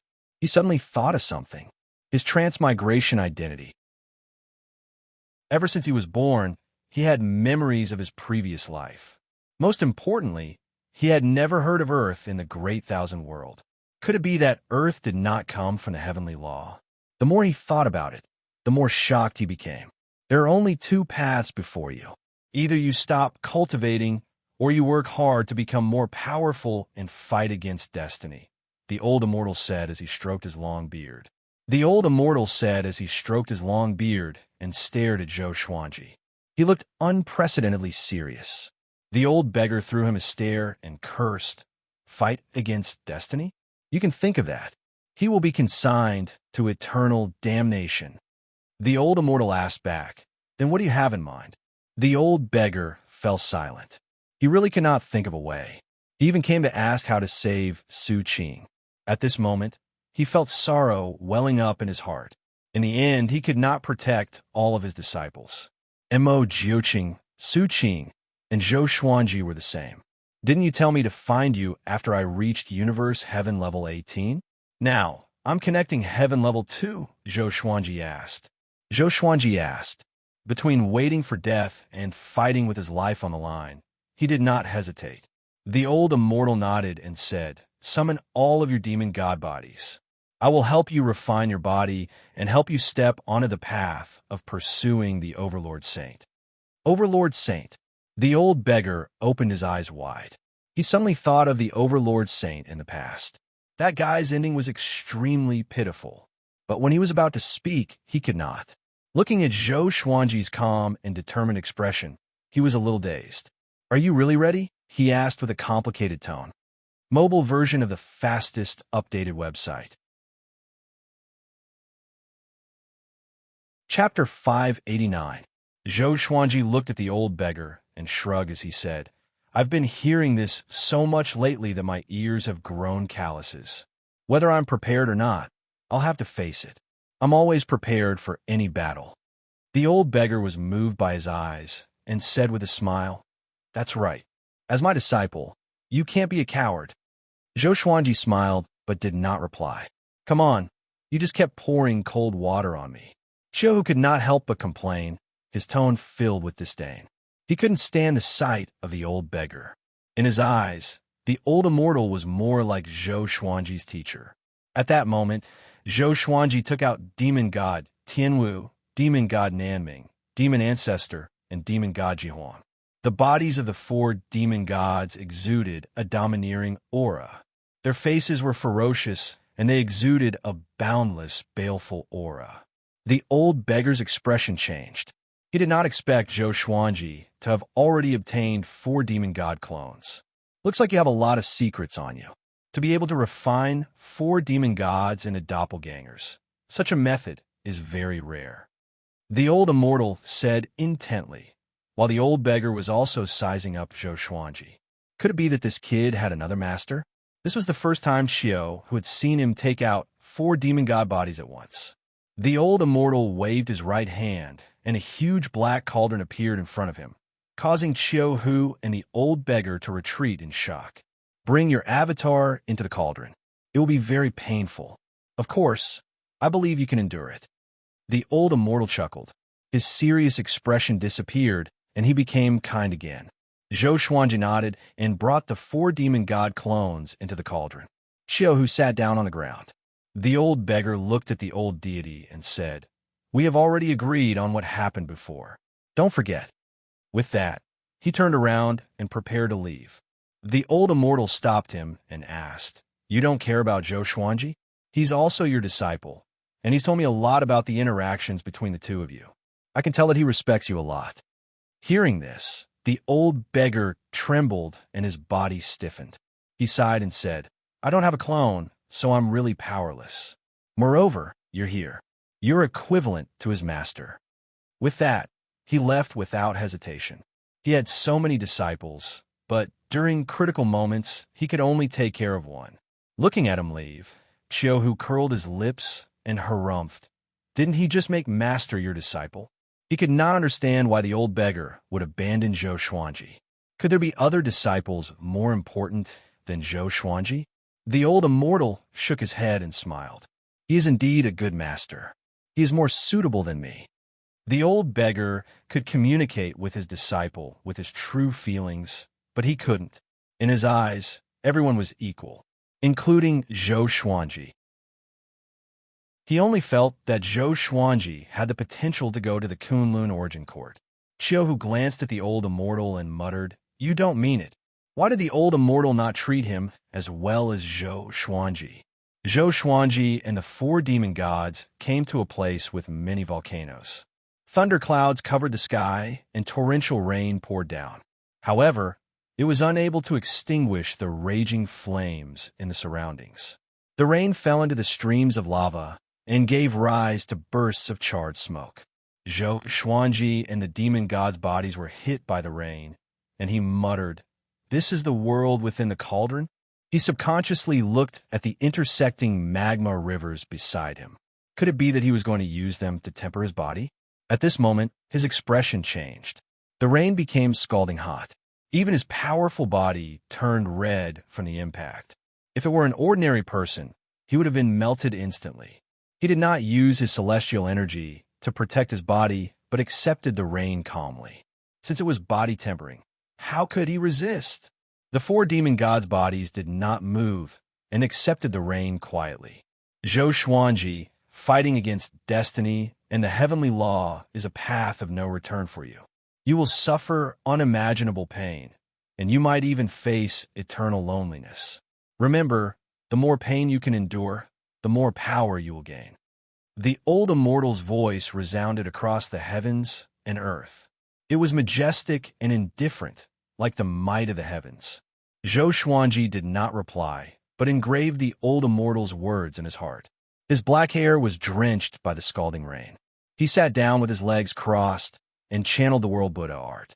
The old immortal began to chant the great Tao's voice. The rain grew hotter.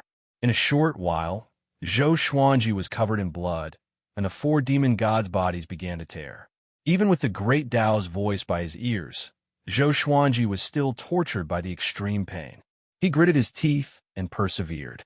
Outside the black cauldron, the old immortal sat on the doorsill and sighed faintly. He had once planned a perfect path for Zhou Xuanji's development. It was a pity that he did not divine Zhou Xuanji's fate.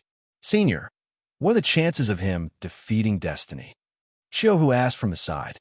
The old immortal was silent for a while before replying. "If it were anyone else, there would be no chance. But if it's him, the chances are minuscule." Chiohu was stunned and asked in astonishment why.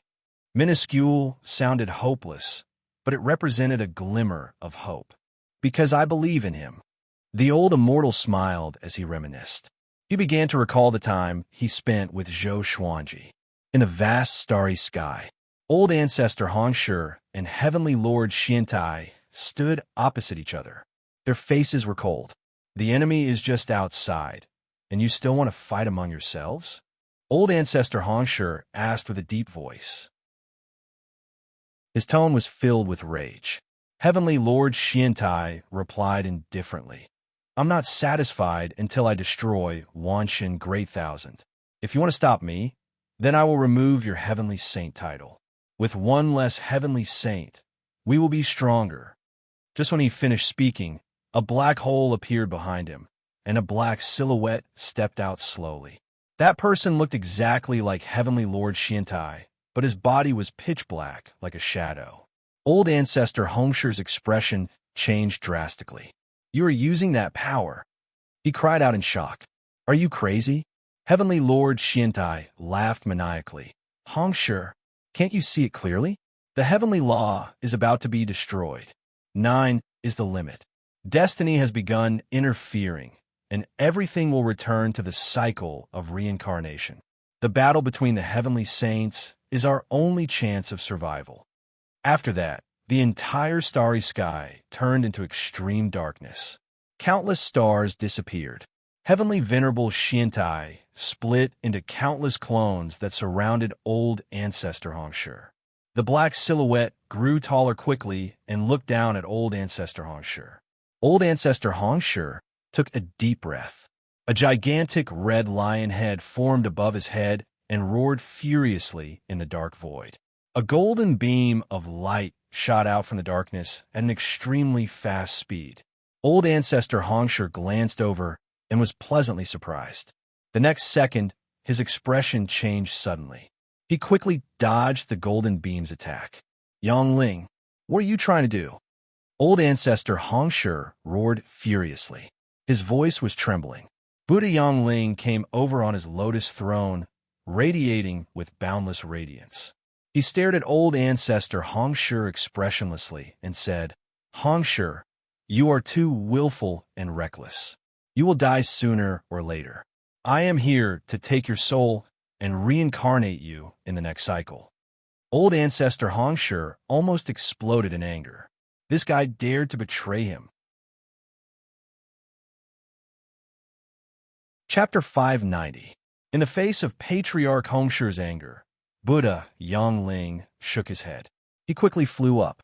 In the blink of an eye, he reached the same height as the Black Shadow. He looked down at old Ancestor Hongshur and said, Hongshur, you are the heavenly saint who is the least like a heavenly saint. You do not meet the standards of the heavenly Tao's rules. I have advised you many times to not interfere with the matters of the masses, but you did not listen. Back then, nurturing saint contenders went against the heavenly Tao. Today, the celestial and I will join hands to exterminate you. If there is a next life, don't try to prove your Tao. You are only fit to be immortal. After saying that, he raised his right hand and grabbed at Ancestor Hongshur. Ancestor Hongshur was infuriated. He took a deep breath and tried to calm himself down. If that was the case, then let's go all out and have a great battle in the world of the Black Cauldron. Zhou Xuanji and the demon gods were still being battered by the scorching rain. At a glance, they looked like skeletons covered in flesh and blood, looking incredibly eerie. The old immortal's voice of the great Tao continued. Zhou Xuanji was already used to the pain. It could even be said that he was numb to it. His mind fell into an unprecedented state of tranquility. At this moment, a strong gust of wind suddenly came. Wind blades that were visible to the naked eye attacked his body, scraping away his flesh and causing him to frown slightly. Boundless spiritual energy gathered around him, along with all sorts of fragrant smells. After entering his body, his pain lessened slightly, and his flesh began to heal at a visible rate. He, who was originally numb, felt the pain again. What is worse than death? Right now but he still persisted. He wasn't afraid of death, but he didn't want to die like this. What about the heavenly Tao? What about fate? Since they dared to let him die, then he would pierce through everything. He communicated with the sword spirit in his mind. Sword spirit, is this situation really unsolvable for me? The supreme legendary sword system was said to be formed by serendipity from the world's beginning. Perhaps it was because of it that Zhou Xuanji was banished by destiny. Sword Master, are you afraid? The sword spirit asked. His tone was as emotionless as ever. Zhou Xuanji replied, I'm not afraid, but everything around me tells me that I will die for sure. I need confirmation. Although the old immortal was very calm, he could clearly tell that the old immortal also felt that he had a slim chance of survival. As for the old beggar, he might have already given up on him. He didn't blame the old beggar because he hadn't repaid him yet. For the old beggar, he also had the most important person. If it were Zhou Xuanji, if he could only choose one person to protect, he would choose Jiang Shui without hesitation. In the mortal world, no matter how high one's cultivation was, the word love was engraved in one's bones and heart. You are the Sword Emperor. No matter what danger you face, you will destroy it with one sword. If one sword is not enough, you will destroy it with 10,000 swords. If 10,000 swords are still not enough, you will use 1,000,000 swords. This is your original belief. Have you forgotten? The sword spirit replied. Its words made Zhou Xuanji open his eyes suddenly. The wind blade pierced towards his eyes. His purple eyes shone with a strange light. The wind blades melted as soon as they got close to his eyes. That's right. I don't need to care about what others think. Zhou Xuanji mumbled to himself. His tone became extremely determined. So what if it was fate? In the blink of an eye, 5 years passed. The Wanshan Great Thousand had already survived the apocalypse. All living beings were reproducing, and the various sects were also developing at their own pace. On this day, golden lotuses and countless red hairs suddenly rained down from the sky, covering the entire Wanshan Great Thousand. It was the same for all the mortal realms connected to Wanshan Great Thousand. The golden lotuses descended, and Hongshi fell. Out of the 8 heavenly lost saints, another one was eliminated. In the forest, Simeng Yin and Xiandeoya looked up. What's going on? Another heavenly saint has fallen? Xiandeoya asked in astonishment. He had experienced the fall of a heavenly saint before, and it was the same vision. Simeng Yin's expression changed slightly, and a murderous intent flashed in his eyes. He immediately understood who had fallen. Old ancestor Hongshi.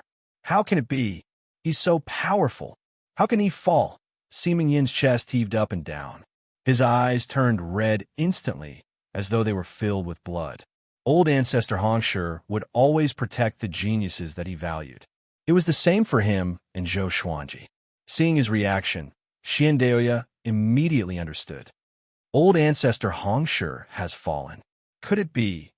Xiandeoya immediately thought of many possibilities, and his expression changed drastically. The heavenly saints were fighting among themselves. Now, there were only 7 heavenly saints left. At this moment, footsteps came from behind them. Xiandeoya turned around and cried out in shock with his eyes wide open. It's you. The person who came was a man wearing a black robe and a hood. He had a handsome face and strands of white hair. His eyes were deep, and there were 2 intersecting crescent moons between his brows. Xiandeoya, long time no see, he said with a smile. He turned to look at Simeng Yin and said with a smile, Hey, do you want to take revenge for old ancestor Hongshi? Do you want to become the next heavenly saint? Xiandeoya's expression changed. He was a little nervous. Simeng Yin turned to look at the black-robed man and asked, Who are you? He instinctively scanned the other party with his divine sense, but realized that he could not see through him. My surname is Run. As for my name, I have many. I like people to call me Reniming. The black-robed man said with a smile. His eyes sparkled, and he gave off a shrewd feeling. In the Black Cauldron's world, a stream of violet qi descended from the sky and entered Zhou Xuanji's body. He opened his eyes and said in shock, This is heavenly law violet qi. Why would another stream of heavenly law violet qi descend? This is old ancestor Hongshi's same position. He gifted this heavenly law of violet qi to you to give you a chance of survival. The old immortal's voice came. His tone was incredibly calm. What about him? Zhou Xuanji asked with a frown. Sage Daojing had only handed over the heavenly law of violet qi after leaving Wanshan Great Thousand. Could it be that old ancestor Hongshi was going to follow in Sage Daojing's footsteps? He's already fallen. Zhou Xuanji's pupils contracted, as if he had heard wrongly. Fallen? How could it be? Even if he encountered Heavenly Lord Xiantai, they should be evenly matched. Between heavenly saints, it was impossible for them to kill each other in a one-on-one battle, unless old ancestor Hongshi was attacked by many heavenly saints. I don't know why he fell, but a catastrophe is coming, and even the heavenly saints have fallen. It seems that the danger you are facing is beyond your imagination, the old immortal continued. In other words, Zhou Xuanji would have to face all of the heavenly saints. Zhou Xuanji frowned even more. He did not have a good impression of old ancestor Hongshi, but this guy gave him the heavenly law of violet qi before he fell, which made him feel bad. He took a deep breath and asked, Is my body powerful enough? 5 years passed. His body was constantly being reconstructed. The boiling rain, wind blades, magma, and billions of lightning bolts transformed his body. He did not know how powerful he was, but he could feel that he was reborn. Wait a little longer. You can contact your people and prepare to escape. The old immortal replied. These words made Zhou Xuanji's expression change slightly. He immediately closed his eyes and focused on the world in the lotus. Chapter 591. Emperor's Sword Court and the Divine Cliff moved very quickly, especially after hearing that the Heavenly Saint wanted to destroy the Wanshan Great Thousand. They were all afraid that they would fall behind. In the Black Cauldron's world, Zhou Xuanji used his consciousness to communicate with the world in the lotus while enduring the pain of body tempering. He could look down at the entire world in the lotus. The tens of millions of people had already begun to disperse and find their own places to cultivate. He had planted many natural treasures in the world in the lotus, and the spiritual qi was abundant. It was not inferior to the Wanshan Great Thousand. After confirming that the situation was stable, Zhou Xuanji continued to focus on tempering his body. While he was suffering, the Wanshan Great Thousand faced a catastrophe. He couldn't care less and didn't want to think about it anymore. Heavenly Venerable Xiantai floated above the sea of clouds as countless meteorites flew past him, smashing towards Wanshan Great Thousand. His face was expressionless and his eyes were indifferent. Behind him stood a black shadow whose facial features and figure were exactly the same as his. The black shadow asked, "What? Can't bear it?" Heavenly Lord Xiantai did not reply, but his eyes betrayed him. The enmity between him and Venerable Daojing should really be paid by the Wanshan Great Thousand? For some unknown reason, after old ancestor Hongshi's death, his heart began to soften, and he was no longer as ruthless as before. Sage Daojing and old ancestor Hongshi's heavenly law of violet qi is on that person called Zhou Xuanji. Spread this news and make Wanshan Great Thousand fight among themselves. We can even spread this news to other Great Thousand worlds and make other heavenly saints and saint contenders fight over it. The Black Shadow continued. Hearing this, Heavenly Lord Xiantai nodded slightly. He did not hate Zhou Xuanji too much, but this would save Wanshan Great Thousand from being exterminated. Everyone, listen up. Zhou Xuanji has 2 heavenly law of violet qi. If you obtain one, you can become a saint. Heavenly Lord Xuantia's voice resounded throughout the Wanshan Great Thousand.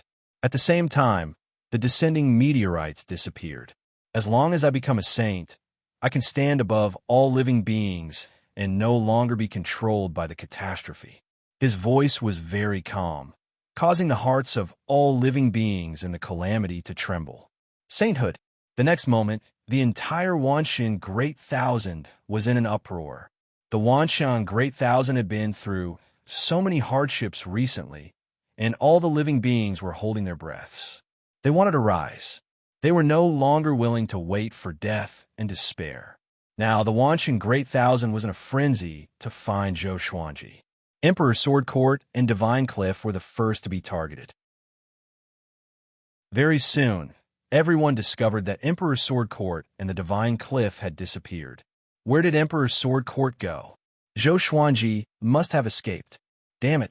He even said that he was going to use his sword to save the world. Utter bullshit.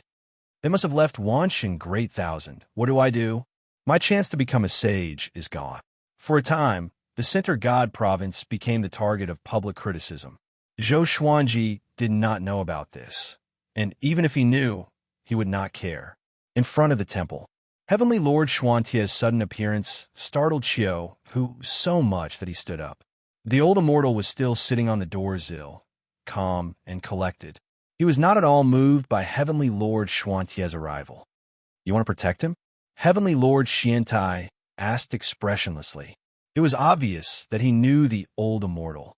The old immortal replied calmly, "No, I'm just fulfilling my promise to him. He will come out soon." Heavenly Lord Xiantai narrowed his eyes and said, "What exactly are you planning?"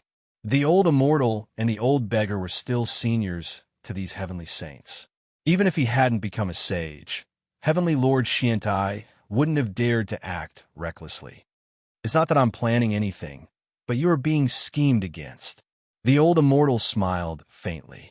His words were like a knife that pierced Heavenly Lord Xuantia's heart. Schemed. Heavenly Lord Xuantia's expression changed drastically.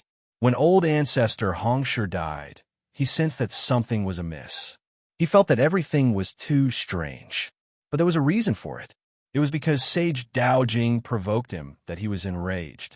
But why was he so vengeful? He even took revenge on the people of Wanshin Great Thousand.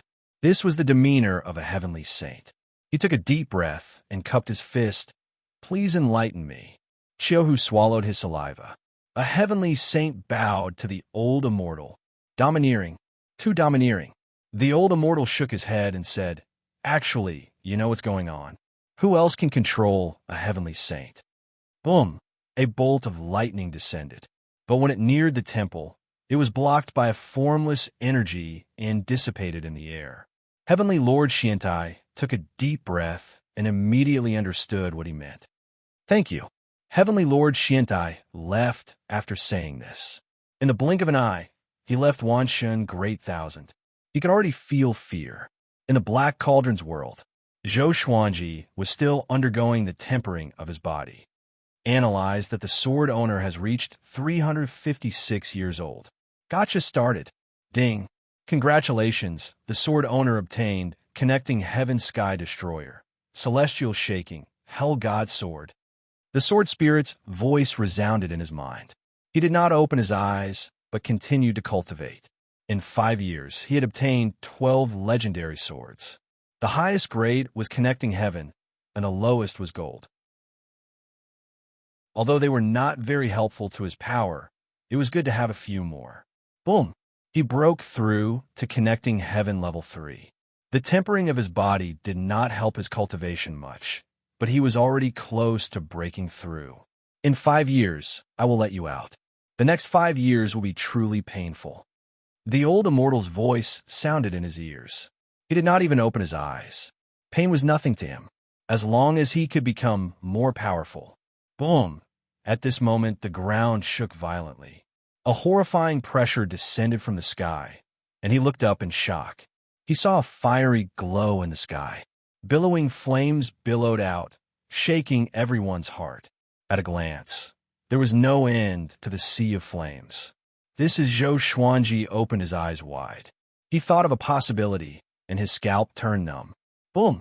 The boundless sea of flames descended suddenly, as though the sky had collapsed. The heavens and the earth merged together, covering Zhou Xuanji and the demon gods. The cauldron turned into a sea of flames that burned everything. Outside the cauldron, Qiuhu looked at the black cauldron with cold sweat on his forehead. Is he really okay? He asked with gritted teeth. The black cauldron was visibly burned red, and the surrounding space was distorted from the heat. The old immortal said calmly, This is nirvana. If it were you, you would die, but not him. Qiuhu did not feel humiliated, but worried for Zhou Xuanji. Gradually, thunderclouds gathered in the sky above the Taoist temple and surged ceaselessly. It was as though the end of the world was coming. The old immortal looked up and laughed softly. Seems like someone can no longer sit still. Qiuhu looked up as well. He could sense an extremely powerful aura levitating above the Wanshin Great Thousand's 33 heavens. It was looking down at the world and observing the world. He frowned and asked, What's his cultivation stage? The old immortal replied, Saint Contender. He's more powerful than you. Chapter 592. Above the 33rd heaven, a figure covered in raging flames stood proudly. His gaze was lowered as he looked left and right, as if he was searching for something. His face was also covered in flames. His crimson armor gave off a violent aura, making him look like a god of fire. What's going on? Why can't I sense the aura of the heavenly law of violet chi? He mumbled to himself with a frown. He immediately swooped down and was prepared to check on Wanshin Great Thousand personally. Not long after he descended, another 3 people with horrifying auras descended. Zhou Xuanji is here. Humph! He dares to possess 2 heavenly law of violet chi. That brat must be tired of living. Move faster, or someone else will get to him before us. The three silhouettes flew into the sea of clouds and disappeared. After a period of time, many powerful cultivators came to Wanshan Great Thousand. The heavenly law of Violet Chi was too attractive. Who did not want to become a saint? Especially for those who stood at the pinnacle below the heavenly saints. The heavenly law of Violet Chi was their biggest goal. An operation to capture Zhou Xuanji began in all heavens. In front of the temple, the old immortal got up slowly and said, "This is not a good place to stay." After that, he waved his sleeves and teleported Xiu, the black cauldron, and the temple away. Xiu opened his eyes again and found himself in the dark void. The old immortal and his temple were just beside him. The black cauldron, which was scorched red, was spinning in the void like a pendulum. The old immortal continued to meditate before the black cauldron and waited quietly. Xiu wanted to say something, but stopped himself. He wanted to help, but he realized that he did not even know how to say it. Don't be impatient. Calm your heart. This is his tribulation, not yours. The old immortal said with a calm tone. Xiu could only try his best to calm himself down. In the Lotus World, on a cliff, Daoya, old man, sat facing the south. His hands were crossed over his legs. Jiang Shui and Zhou Shaoxian stood behind him and waited curiously. "Mother, do you think Grand Teacher could do it?" Zhou Shaoxian mumbled with a doubtful look. Daoya, old man, said that he wanted to change Zhou Xuanji's fate. He had been sitting here for a year, but he still could not change it. Jiang Shui said softly, "This is a token of his goodwill." Both mother and daughter addressed Daoya, old man, as Grandmaster, which was an order from him. At this moment, Daoya, old man, suddenly opened his eyes and sighed, "I overestimated myself." The current Zhou Xuanji was not someone he could change. Zhou Shaoxian comforted him. "It's okay. Haven't you always overestimated yourself?" Daoya, old man's mouth twitched as he felt his liver ache. Jiang Shui glared at Zhou Shaoxian and smiled at Daoya, old man. "Grandmaster, you should start cultivating now. You don't have to be afraid of the heavenly tribulation. After all, we are no longer in the northern wilderness region. Cultivate?" Daoya, old man, fell into a trance. Zhou Shaoxian curled her lips and sighed. "I wonder how father is doing and how the outside world is doing." Every time she thought of how her father was still suffering, she felt terrible. Jiang Shui became worried when she heard this. She didn't notice that Zhou Shaoxuan's eyes were glowing with a purple light. Zhou Shaoxian suddenly heard a voice. She frowned slightly, but remained calm. In the blink of an eye, another 5 years passed. In the dark void, the old immortal opened his eyes, which were filled with vigor. He smiled and said, "It's finally done." Xiu heard him and opened his eyes as well. The charred black cauldron shook violently, and a horrifying aura emanated from it. Boom! The black cauldron exploded suddenly, and a silhouette leaped out. His body was burning with flames, and his eyes were glowing with a purple light. Battle Path Flame Soul. It was Zhou Xuanji.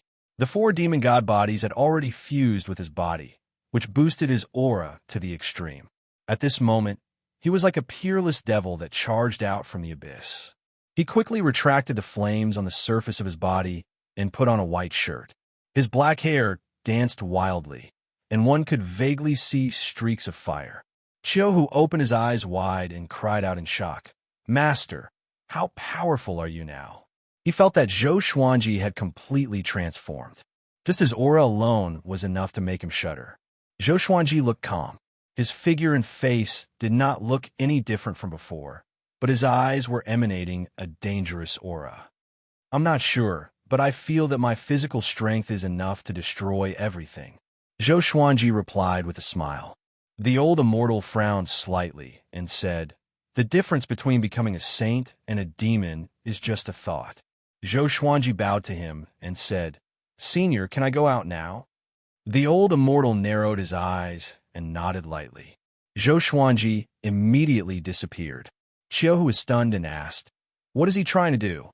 The old immortal replied, "What will happen if you suffer endless pain in the cauldron?"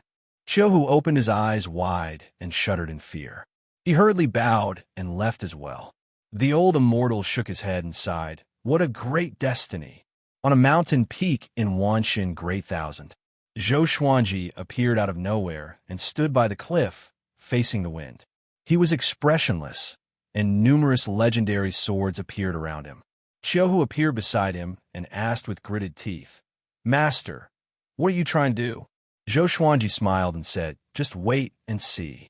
The 4 demon god bodies flew out from his body and stood around him. He exploded with his horrifying aura, shaking the heavens and earth. I, Zhou Xuanji, am here. Whoever wants the heavenly law of violet qi, come forth. Zhou Xuanji cried out. His voice resounded across the entire Wanshan Great Thousand. With the thunderclap sword in his right hand and the history asunder sword in his left, he maintained his explosive aura. Master, are you crazy? Xiaohu said anxiously.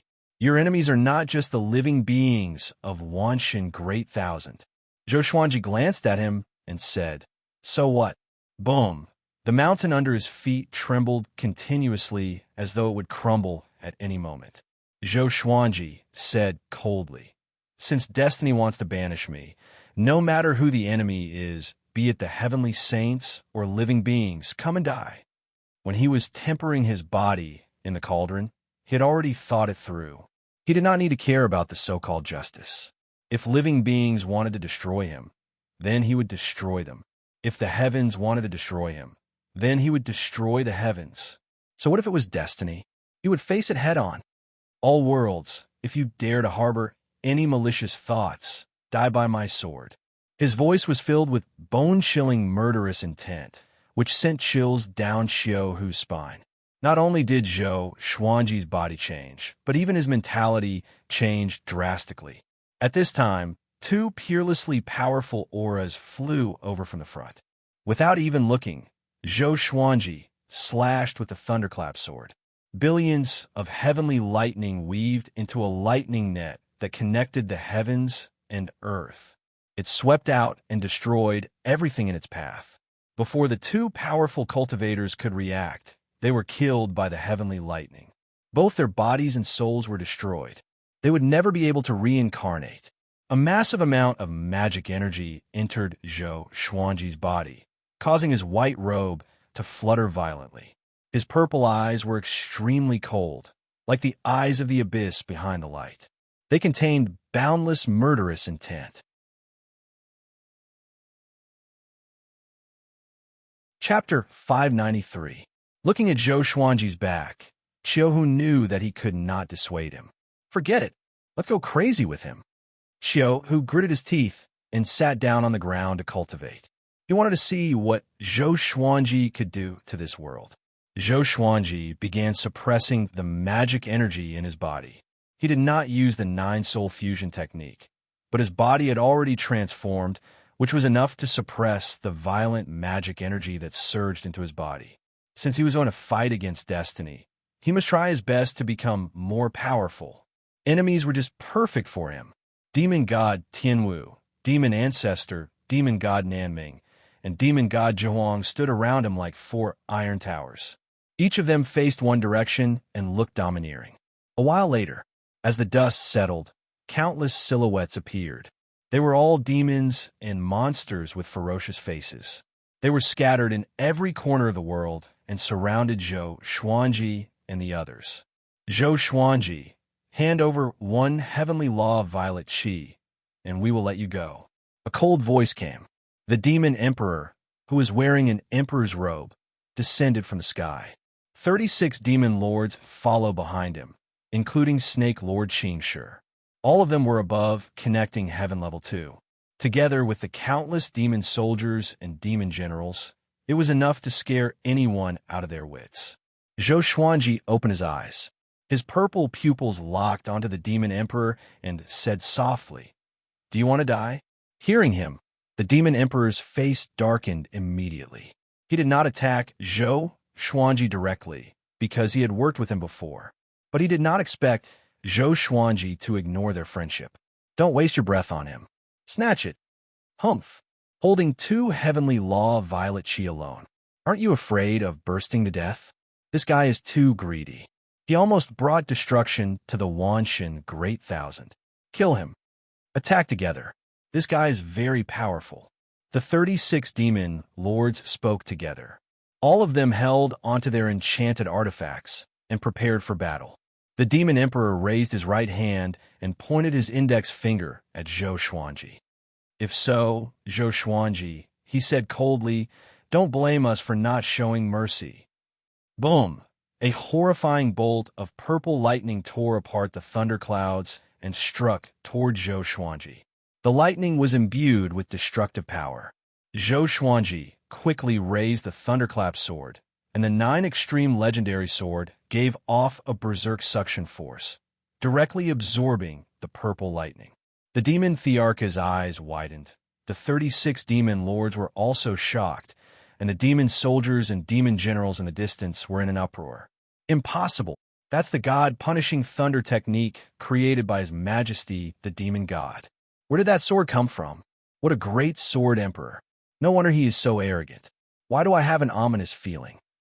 The demon army was a little flustered. Zhou Xuanji laughed condescendingly and said, a divine ability that descend from the sky. I have it too.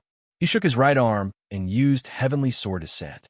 Countless bolts of heavenly lightning erupted from the thunderclap's sword and rose into the sky, condensing into many heavenly swords that fell down crazily.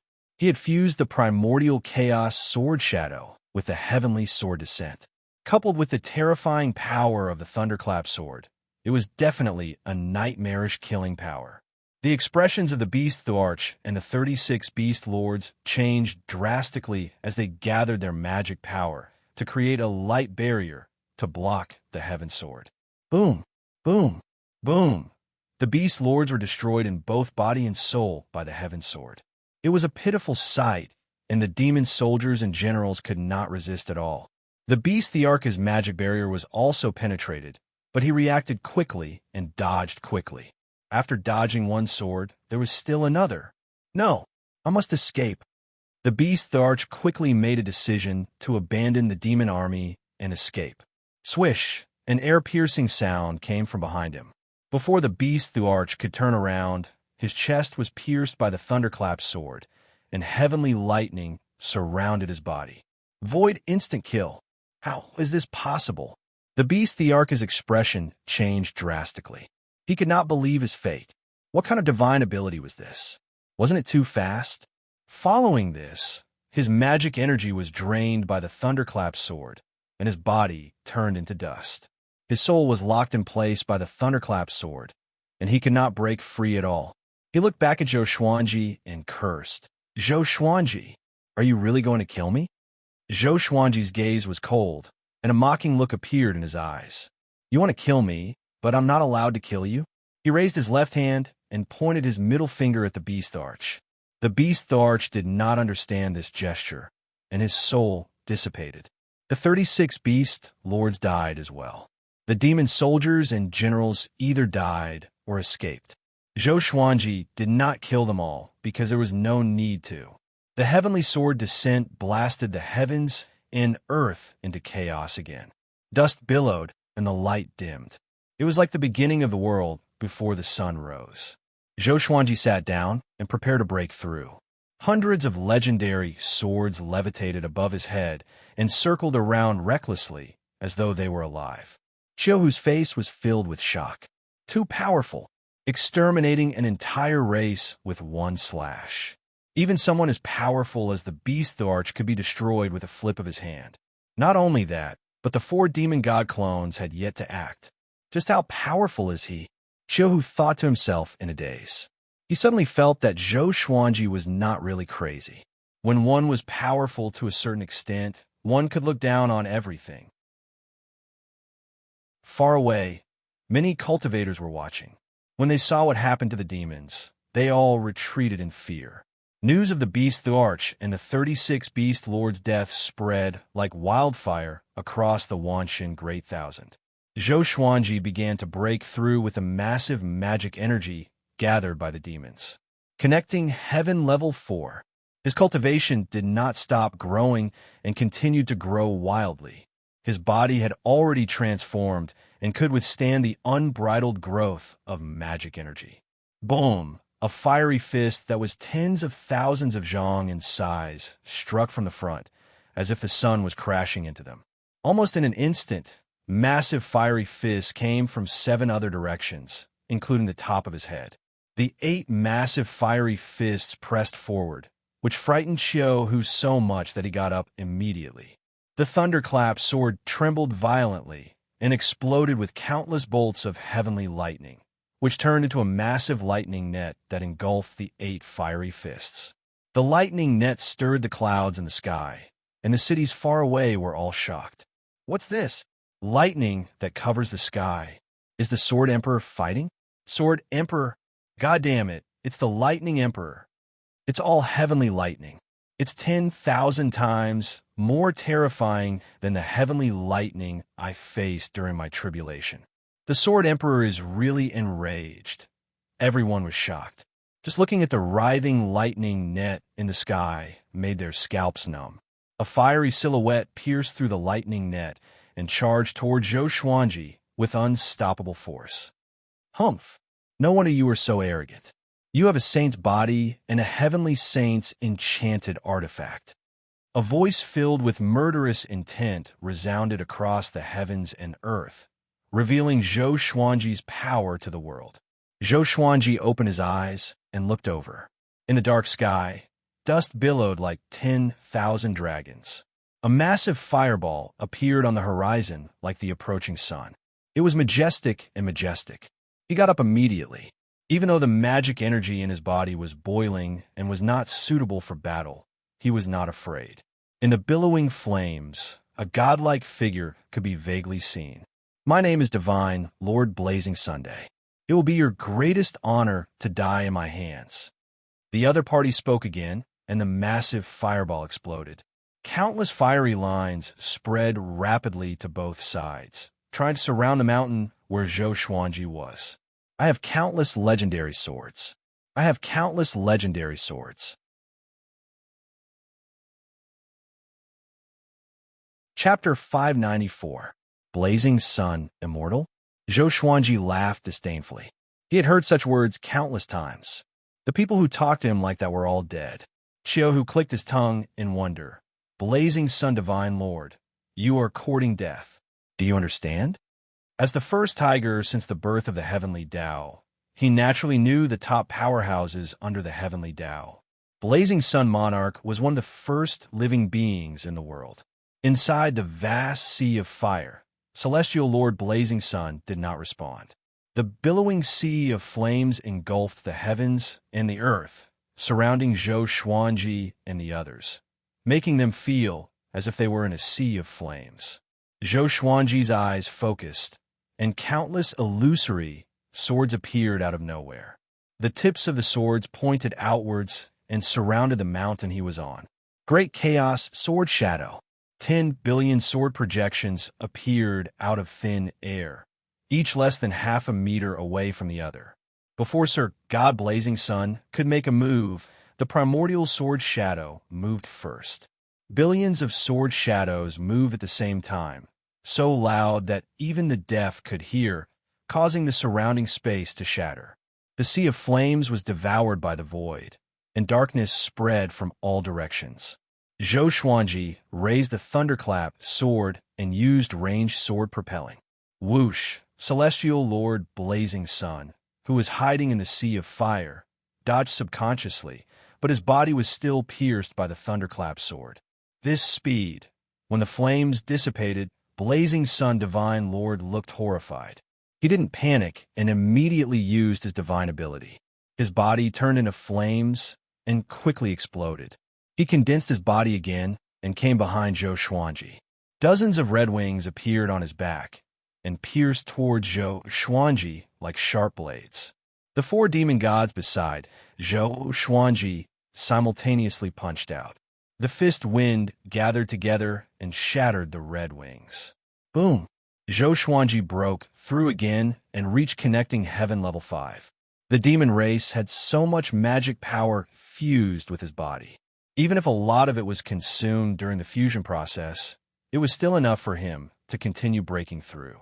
Zhou Xuanji turned around and looked at Divine Lord Blazing Sunday. His purple eyes were filled with murderous intent. Blazing Sun Immortal, right? Although I don't know your background, it's no longer important. After saying that, he used Sword Sect Immortal Ghost Weep.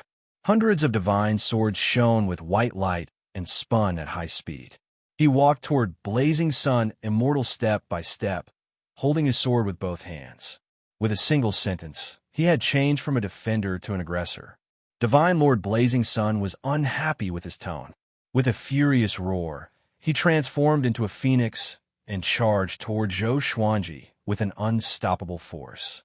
Weak, Zhou Xuanji disdainfully laughed and directly unleashed Sword Dao rules.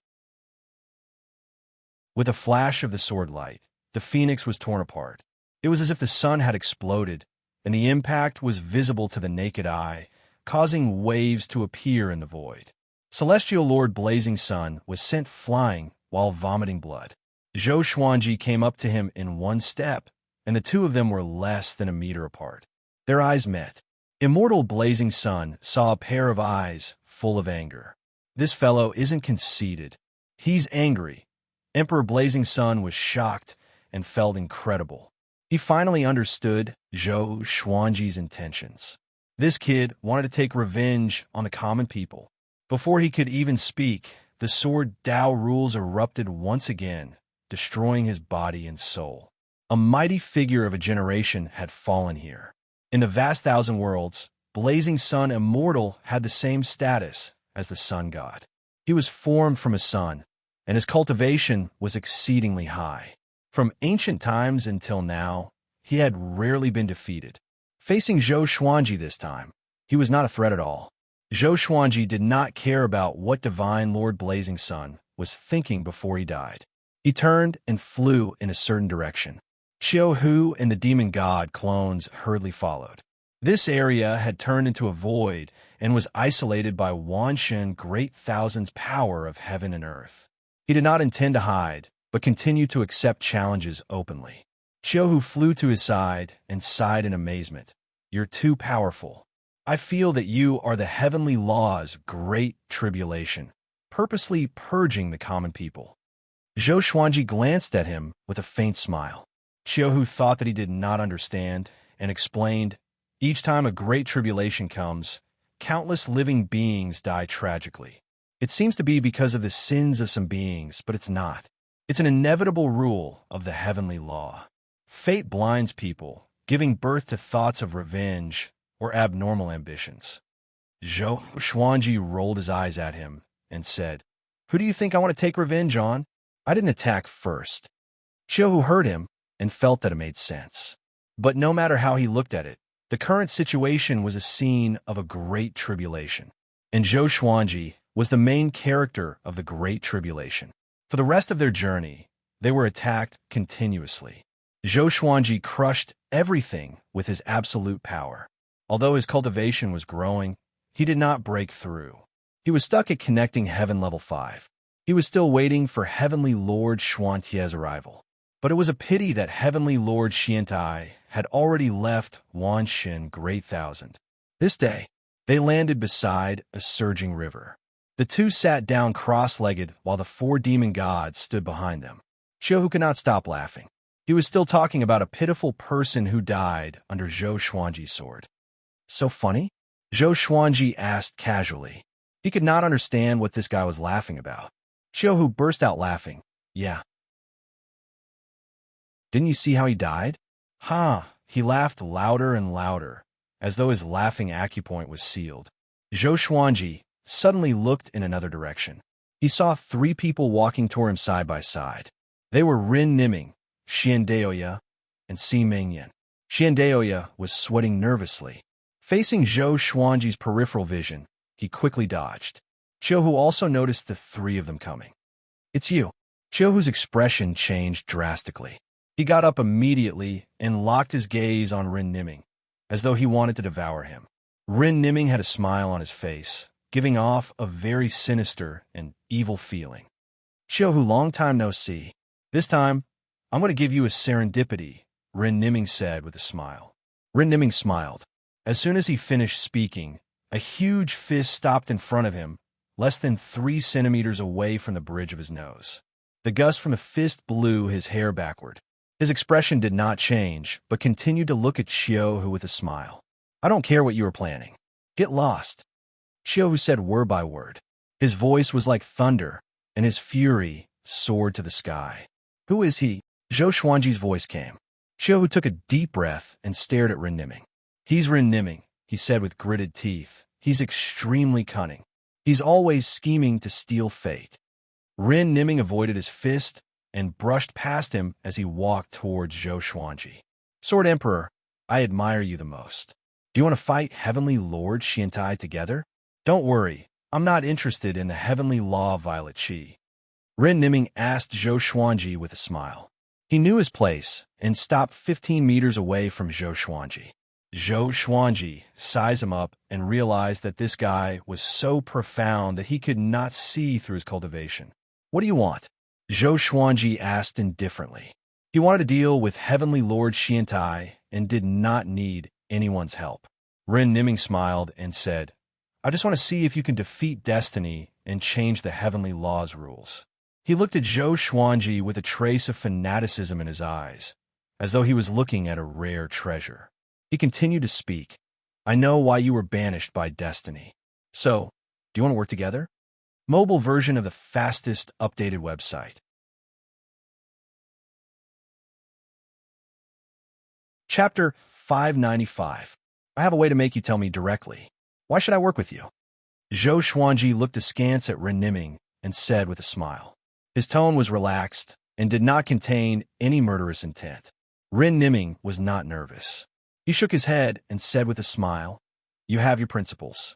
I have no ill intentions toward you, so you will not attack me.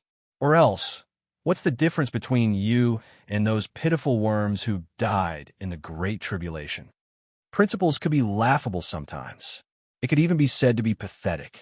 But principles could keep one's heart firm and one's Tao more stable.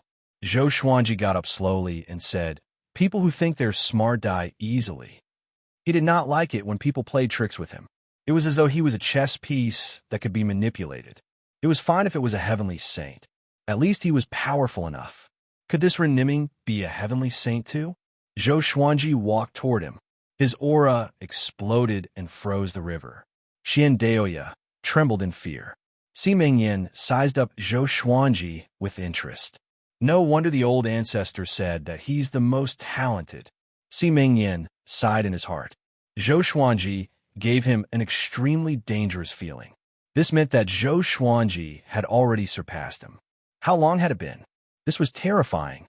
Any powerful cultivator in the same era as Zhou Xuanji would be a tragedy. So many geniuses had died in Zhou Xuanji's hands.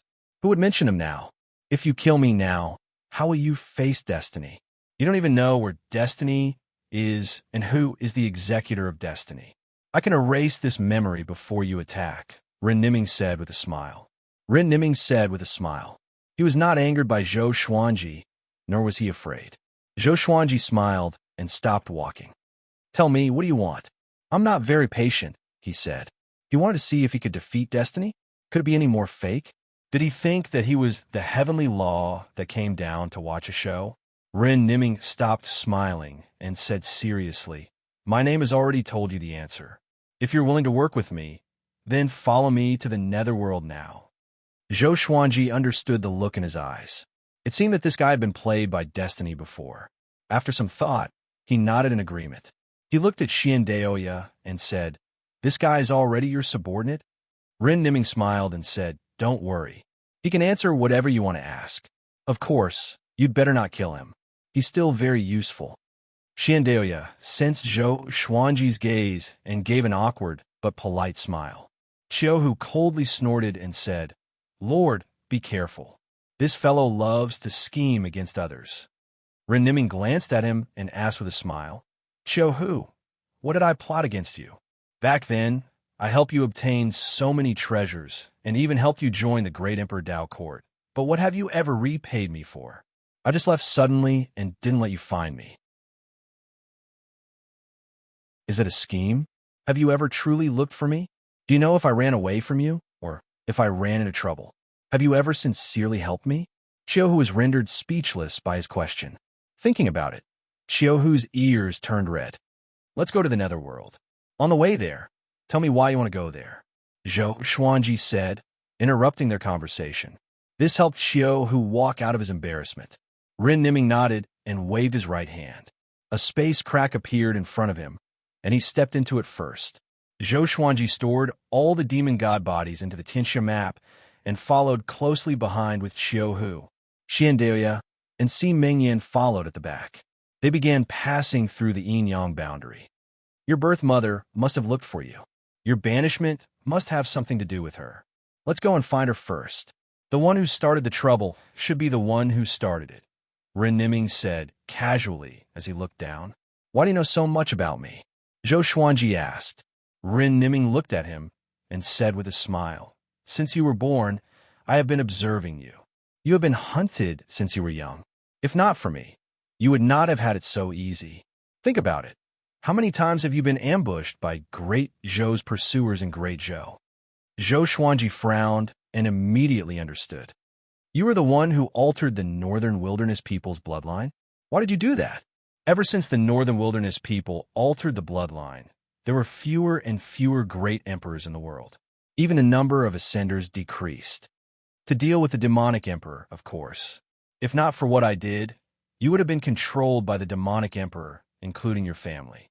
If that was the case, the demonic emperor did not even need to do it himself. With just a thought, he could make you all walk up to him and be at his mercy.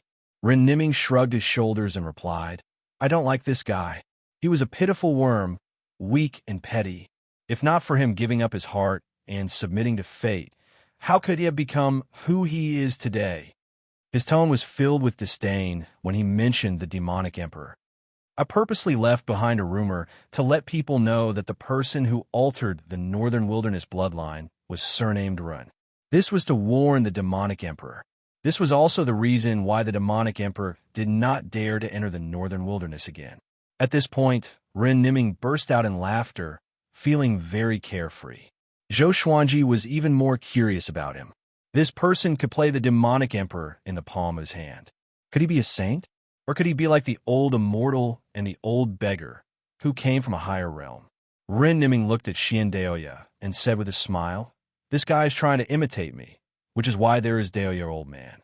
But it's a pity that he is not capable enough to control the situation. The biggest difference between me and him is that I will not interfere with you. I give you space to grow, while he wants to use you too early. Zhou Xuanji laughed coldly. Too early? You mean you want to use me too? Rin Niming shook his head again and looked at Zhou Xuanji with a passionate gaze. You came from outside the heavenly law. Back then, I saw that light clearly. It was I who guided you to be born in the Northern Wilderness region, hoping that you could live a better life and avoid the suffering of the world. But it's a pity that people's hearts are unpredictable. The women in the mortal realm are really cruel. After that, you were thrown into the river, and it was me who moved you to your wife. Your wife's background is not simple. I seized a great serendipity for you in advance, and one day, this serendipity will save your life. Zhou Xuanji frowned and became wary of Rin Niming. This guy had done so many things for him. From the looks of it, wasn't he Rin Niming's chess piece? And that light should be the supreme legendary sword system. Xiaohu, Si Mengyan, and Xiandaoya were silent. They were not surprised because Rin Niming could do it. Xiaohu and Xiandaoya were supported by him. Back then, the demonic emperor wanted to do it too, but Rin Niming looked down on him. Don't think too much. I don't want you to repay me. I know that as long as you don't die, you'll go to a wider world sooner or later. The heavenly law is not your goal. Back then, I helped you because I wanted you to help me defeat destiny. But I did not expect destiny to find you first. This is really interesting. Rin Niming laughed sinisterly. His eyes were filled with extreme, murderous intent. Xiaohu could not help but ask, What did destiny do to you?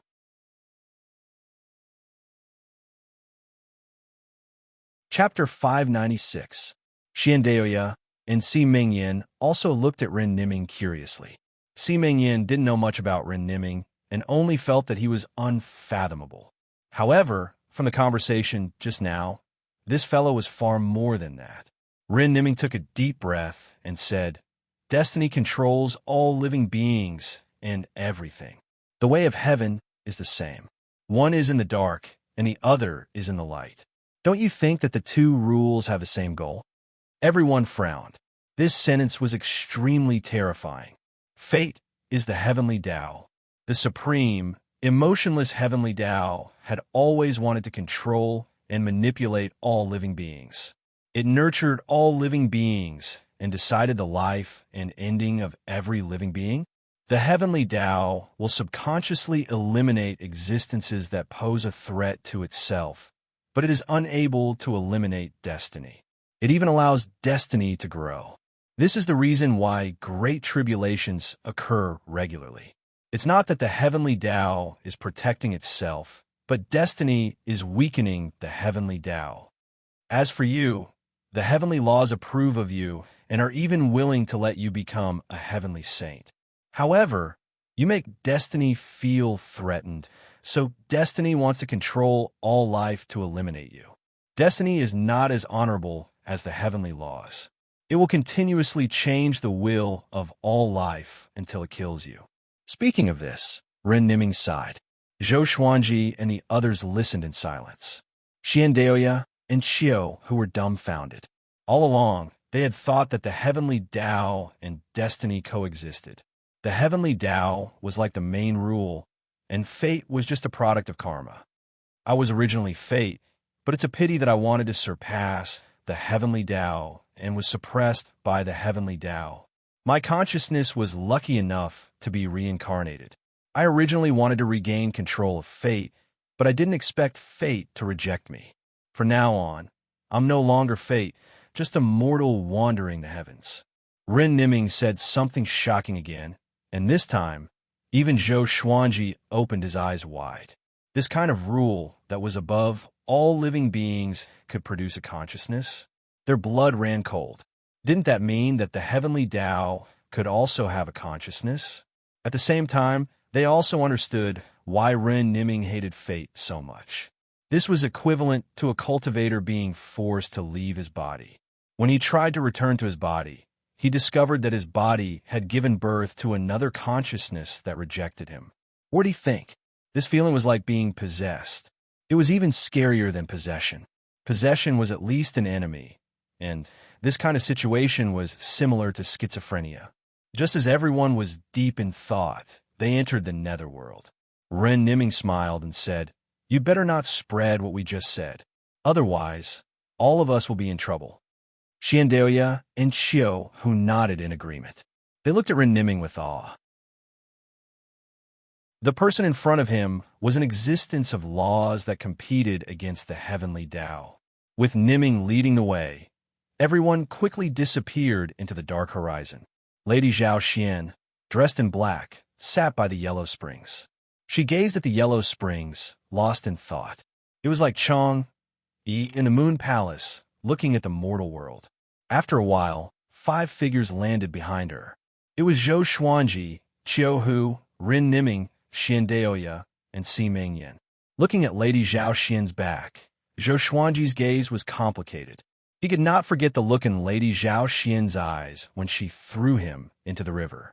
They were filled with reluctance, pain, and deep love. Hundreds of years later, they met again in the netherworld, but the mother and son were estranged by fate. Zhou Xuanji had many questions he wanted to ask, but they were all stuck at the tip of his tongue. He didn't know what to ask. Lady Zhao Xian sensed something and looked back in confusion. Seeing Zhou Xuanji and the others, she was given a big fright and hurriedly got up. She placed her right hand in front of her chest and asked warily, "Who are you?" In her eyes, the aura of a living person was like a sun giving off light. Zhou Xuanji frowned. She didn't recognize him. Qiu Hu said grumpily, "Your son is right in front of you, and you don't recognize him?" They all knew that Lady Zhao Xian had sent a message to Zhou Xuanji's daughter, which meant that she had been secretly observing Zhou Xuanji. Lady Zhao Xian looked at Zhou Xuanji and said in shock, "You're Xuanji?" Her eyes widened, and she hurriedly walked over to Zhou Xuanji and grabbed his arm. She cried out, Aya, how did you die so quickly? And you're so big? Could it be that the time between the yin and yang realms is really different? Her words caused everyone to feel quite confused. Rin Niming frowned and looked around. Zhou Xuanji asked, Mother, do you really not remember? You even went to find my daughter. Lady Zhao Xian cried out in delight. You have a daughter? Is she pretty? Is your wife pretty? How many women do you have? Are they true to you? Are there any conflicts between the first and second branches? Does the youngest wife often act coquettishly towards you? Zhou Xuanji felt speechless, and cold sweat appeared on his forehead. Lady Zhao Xian was exactly the same as in his memories. Apart from that disaster when she was alive, she had always been this carefree and careless in the palace. It was because of this that Emperor Yan of Zhou liked her so much. Hearing this, Zhou Xuanji understood. Lady Zhao Xian had always been here, and her memories were most likely only a few years old, or even less. She had never thought that Zhou Xuanji would have already grown up. In that case, who was the person who had gone to find Zhou Xiaoxian? As he replied to Lady Zhao Xian, he thought to himself. After hearing about Jiang Shui, Lady Zhao Xian was so moved that her eyes became red. Knowing that there was a girl like her taking care of Zhou Xuanji, she felt much more pleased.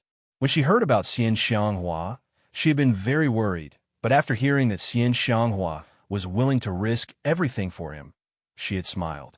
Too few. Find a few more women. Find some ordinary ones, as long as they're pretty. They can satisfy you and won't threaten you, Lady Zhao Xian said. Lady Zhao Xian warned, not noticing the strange gazes of the others. Zhou Xuanji sighed and said, Mother, we can talk about these things in the future. I'm in trouble now. Someone is pretending to be you and plotting against me. Hearing this, Lady Zhao Xian's eyes widened and she cried out in shock, Who? At that moment, Rin Niming walked over and said, This is a trap. Prepare to fight. His expression was a bit cold. It had always been him plotting against others, and he hated it the most when others plotted against him. A trap? Everyone was greatly shocked, and even Lady Zhao Xian was given a big fright. Rin Niming, you're as sharp as ever. A voice suddenly sounded out, causing them to look left and right, but they could not find the owner of the voice. The yellow springs started to roil as a majestic figure slowly rose up. It was a Buddha statue that looked like it was made of black iron. It sat on a lotus throne and was 300 meters tall. He floated in the air and opened his eyes, looking incredibly shocked. Ninth Nether Buddha, Xiaohu said as he gritted his teeth, looking incredibly wary. Ninth Nether Buddha, the master of the netherworld. His status was equivalent to the heavenly saint. As long as the netherworld was not destroyed, he would not die. Of course, his strength was still inferior to the heavenly saint. Did you arrange all of this? Ren Niming asked, his gaze cold. Ninth Nether Buddha first looked at Zhou Xuanji before looking at him and saying, That's not important. This boy threatens the order of the heavenly law and must be eliminated. If you want to help him, this seat will let you reincarnate again. Hearing this, Lady Zhao Xian became terrified and hurriedly knelt down as she cried out, Buddha, don't kill my son. What crimes did he commit? I can atone for him.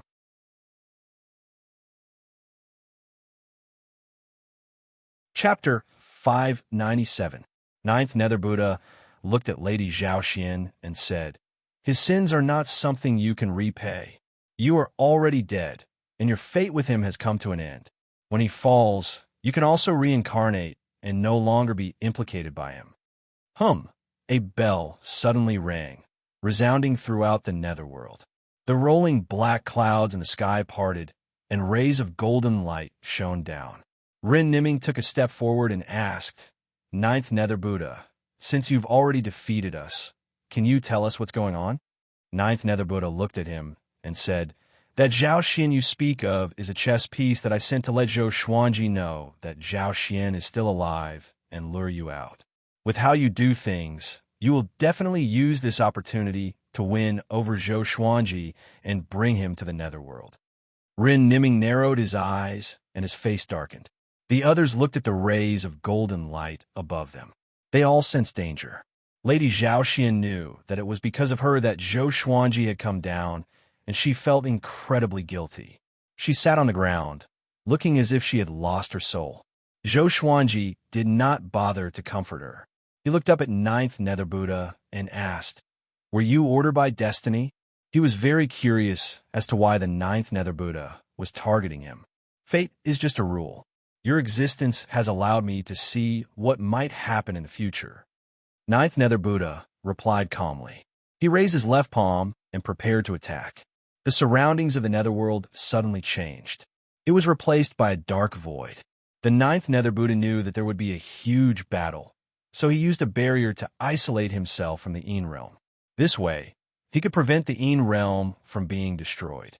Rin Niming looked at Zhou Xuanji and said, "Looks like it's not as deep as we thought. Destroy him. Even though he will not die as long as the netherworld is not destroyed, every time he dies, his strength will decrease." A strange smile appeared on his face. Ninth Nether Buddha narrowed his eyes, and under his gaze, Zhou Xuanji took out hundreds of swords and unleashed Sword Sect Immortal Ghost Weep, stepping into the sky. Lady Zhaoxian looked at Zhou Xuanji in a daze and instinctively raised her hand to stop him. However, sensing Zhou Xuanji's powerful aura, she could not bring herself to say anything. "He's already this strong." Lady Zhaoxian's eyes blurred as she thought to herself. She sank into confusion once more. How much time has passed in the mortal realm? The Ninth Nether Buddha asked. "Where did you come from?" It was impossible to divine Zhou Xuanji's roots. There were no records of it in the netherworld either.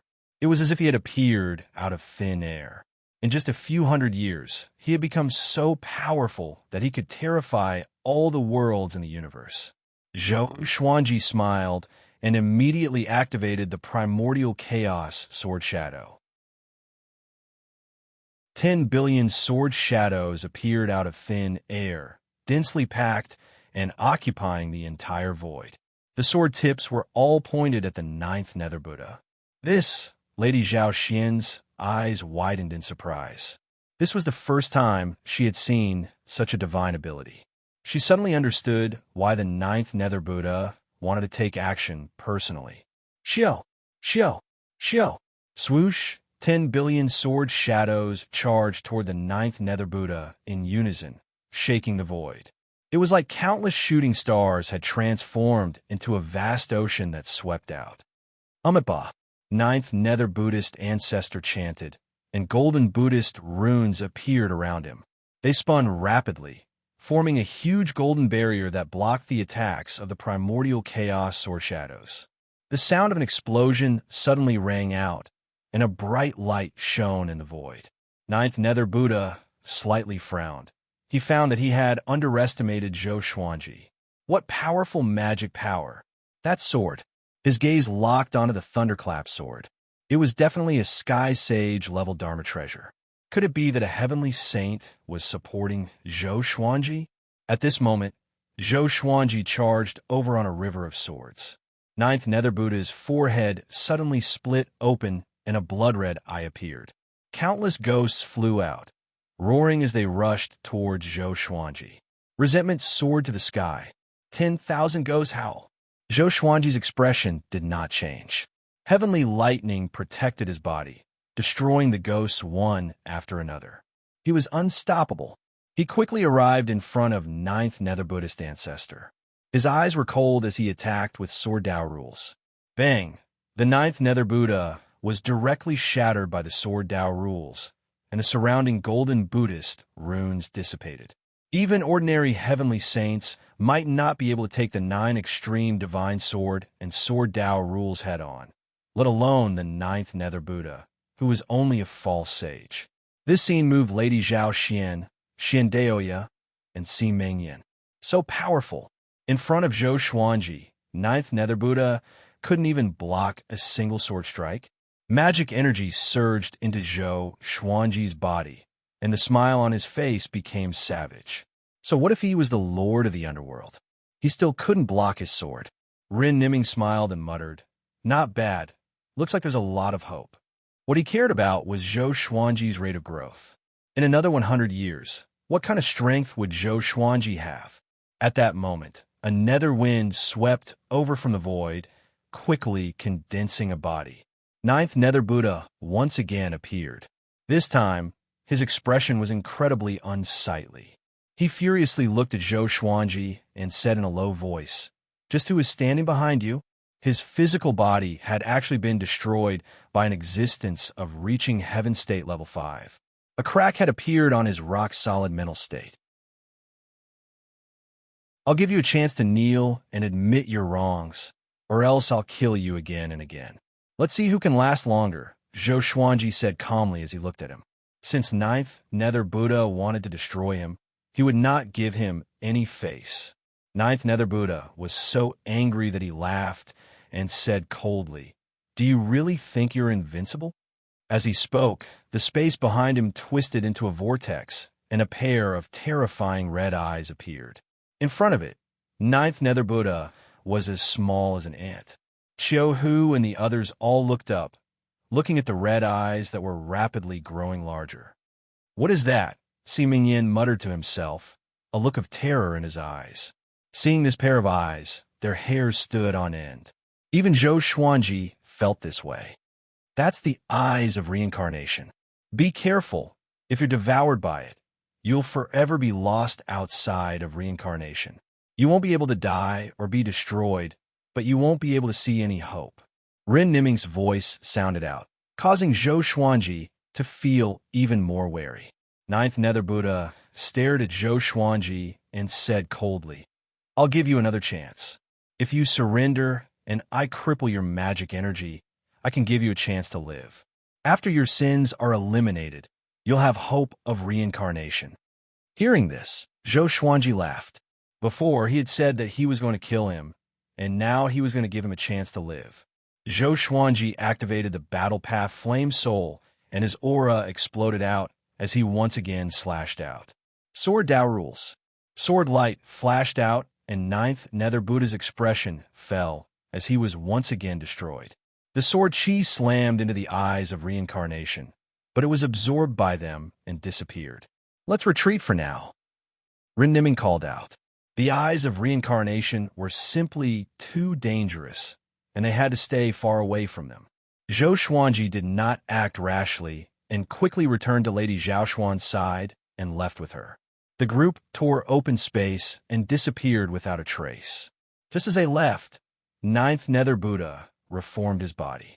His expression was incredibly dark, and he found it difficult to suppress his fury. The eyes of reincarnation behind him disappeared, fusing with the darkness.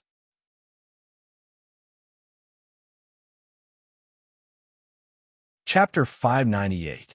Zhou Xuanji and the others returned to the Netherworld. They did not directly leave, because Lady Zhao Xian was only a soul. If she left the Netherworld, her soul would scatter. Her soul is not simple. It seems to be entangled by some kind of power. Even if it attaches itself to the magical equipment, it cannot leave the Netherworld. Ren Niming touched his chin and muttered. He was now very curious about Lady Zhao Xian. He had a feeling that the Ninth Nether Buddha was hiding something. Lady Zhaoxuan's face was pale, and she tightly gripped Zhou Xuanji's wrist as she said, "Son, don't worry about me. You can go." Although Zhou Xuanji was very powerful, the eyes of reincarnation were too terrifying. Together with Ren Niming's description, she did not want to be a burden to Zhou Xuanji. Zhou Xuanji shook his head and said, "Since you're here, then think of a way to leave together. Don't you want to see your granddaughter?" Lady Zhaoxian hesitated. She indeed wanted to leave, but she did not want to drag Zhou Xuanji down because of her. Zhou Xuanji looked at Ren Niming and said, "What are you waiting for?" He would not revere Ren Niming just because of his identity. The two of them were in a cooperative relationship. So far, other than helping to find Lady Zhao Xian, Ren Niming had not provided any other substantial help. Ren Niming frowned and said, "If that's the case, then let's investigate the secrets of the underworld." Xiao Hu asked curiously, "What secret? Could it be that fate is controlling the netherworld?" Xian Daoya closed his eyes and began to calculate with his fingers. Puffed. He spat out a mouthful of blood and collapsed to the ground. Rin Niming looked down at him and said, "How can you predict fate and reincarnation?" Si Mengyan asked, "Does the ninth Nether Buddha have the support of a heavenly saint?" With the power he displayed, he is no match for Zhou Xuanji at all, but he is still angry. This means that he is fearless, which is illogical. Rin Niming nodded and said, "Seems like we can only go to that place." The look in his eyes deepened. "Where to?" Qiuhu asked curiously. With Zhou Xuanji around, he was not afraid of danger at all. He even felt that Zhou Xuanji already had the power to rival heavenly saints. "Follow me." Rin Niming turned and flew in one direction, and the others could only follow him. On the way, Lady Zhao Xian asked Zhou Xuanji about his experiences growing up. He didn't hide anything and started telling the story from the moment the mother and son separated. Hearing that the empress had died in Zhou Xuanji's hands, Lady Zhao Xian felt delighted and even laughed out loud. However, when she heard that Zhou Xuanji had killed Zhou Yalong when Emperor Yin of Zhou ascended, causing Emperor Yin of Zhou to lose face, her expression became complicated. She could blame many people, but she could not blame Emperor Yin of Zhou. When Emperor Yin of Zhou was in the imperial palace, she had been greatly pampered. For her, Emperor Yin of Zhou could even tolerate Zhou Xuanji killing the empress. She sighed faintly. Zhou Xuanji pretended not to hear and continued. Xiandeya, Qiuhu, and Si Mengyan were also listening. They also wanted to know how Zhou Xuanji had grown. After that, Zhou Xuanji began to sweep across the northern wilderness region and challenge the heavenly hall. He had escaped death time and time again, saved the world time and time again, and came to the Wanshen Great Thousand. Hearing this, they sighed with emotion. It had not been easy for Zhou Xuanji to come this far. It could even be said that he had always been bullied. Now, fate was actually banishing him. How laughable. 6 hours later, they came to the top of a cliff. Ahead of them was a thick fog, and the light was dim. There was not a single ghost within a radius of 100 miles. "What is this place?" Si Mengyan asked curiously. He had been to the Netherworld before, but it was too big, and he had not been to many places. Ren Niming replied, "This is the source of the Yellow Springs. New souls are born here, and they follow the river to the 6 paths of reincarnation to be reincarnated. Not everyone had a past life, and some souls were just born. After all, souls would dissipate. If souls only decreased and did not increase, the world would have been deserted long ago. What are we doing here?" Qiuhu asked. At the same time, he walked to the edge of the cliff and looked down, but he could not see the bottom. Ren Niming looked around and said, "Any soul can be cleansed here, but we must be careful. Perhaps the 9th Nether Buddha is already nearby." Zhou Xuanji waved his right hand, and the 4 demon gods flew out in different directions, each guarding an area. "What's the price of cleansing a soul?" Lady Zhao Xian asked hesitantly. She felt that everything had its pros and cons. Ren Niming shrugged and said, "Just like reincarnation, forget your past life and be a new person in the next life." Lady Zhao Xian heard him and immediately frowned. It had been so difficult for her to see her son, and she was going to reincarnate just like that. Zhou Xuanji did not say anything. He did not want to influence Lady Zhao Xuan's decision. There seems to be some movement from the Yellow Springs below." Qiuhu suddenly called out, causing Xiandeya and Si Mengyan to go over to take a look. Rin Niming walked to the edge of the cliff and looked down as he muttered, "Destiny is starting to play tricks." Hearing this, everyone felt a bad premonition. Destiny was incredibly mysterious, and before, they did not believe in it. However, after hearing from Rin Niming that destiny had its own consciousness, how could they not be afraid? Boom! The Yellow Springs suddenly exploded as a massive object rose up from the cliff, stirring up dense fog. Everyone looked over and saw a stone pillar rising up. It was over 300 meters wide, and there were all sorts of runes engraved on it. There were also many talismans stuck on it, and they fluttered in the wind, giving off rustling sounds. "What is this?" Chiu looked up at the stone pillar and asked in shock. Rin Niming's expression was complicated as he said, Yellow Springs Pillar, it's a trap. He turned to look at Zhou Xuanji and continued to say, the Yellow Springs Pillar is the Netherworld's greatest serendipity, and it only appears once in millions of years. Do you think it appeared because of you? Zhou Xuanji understood what he meant. Destiny was baiting him. Yellow Springs Pillar. It's said that if you climb up the Yellow Springs Pillar, you can obtain reincarnation power and transcend life and death. Unless the enemy is a heavenly saint, you will never die. What's important is that you can revive anyone you want on the Yellow Springs Pillar, Xiandeoya said gloomily, a trace of fear in his eyes. There was a trace of fear in his eyes. This was too goddamned horrifying. Whatever they wanted, it would appear. What's more, it was a serendipity that only appeared once in millions of years. Wasn't this clearly trying to con them? What's more, the temptation was simply too great. Zhou Xuanji looked at Lady Zhao Xian and said, Are you ready? Lady Zhao Xian felt quite startled and asked hesitantly, It's not a trap? No matter how big a trap it is for you, I'll go. Moreover, there are traps everywhere we go. We have no other choice, Zhou Xuanji replied. Zhou Xuanji replied. After speaking, he grabbed Lady Zhao Xuan's wrist and pulled her up, flying up the Yellow Springs Pillar. Rin Niming and Chiu, who followed closely behind. Si Mengyan pushed Xiandeoya and followed. Oi, oi, oi. Are you crazy? Xiandeoya almost broke down. These were a bunch of madmen. Although he cursed, he still obediently followed, afraid that he would lose them.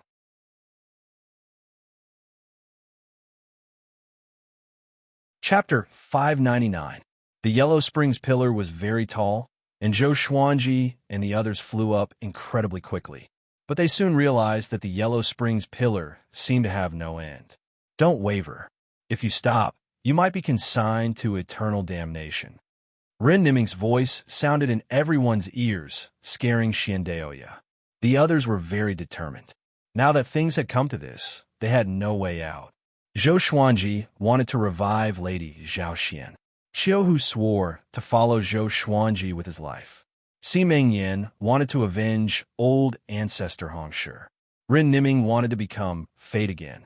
Only Xiandeoya was lacking in confidence.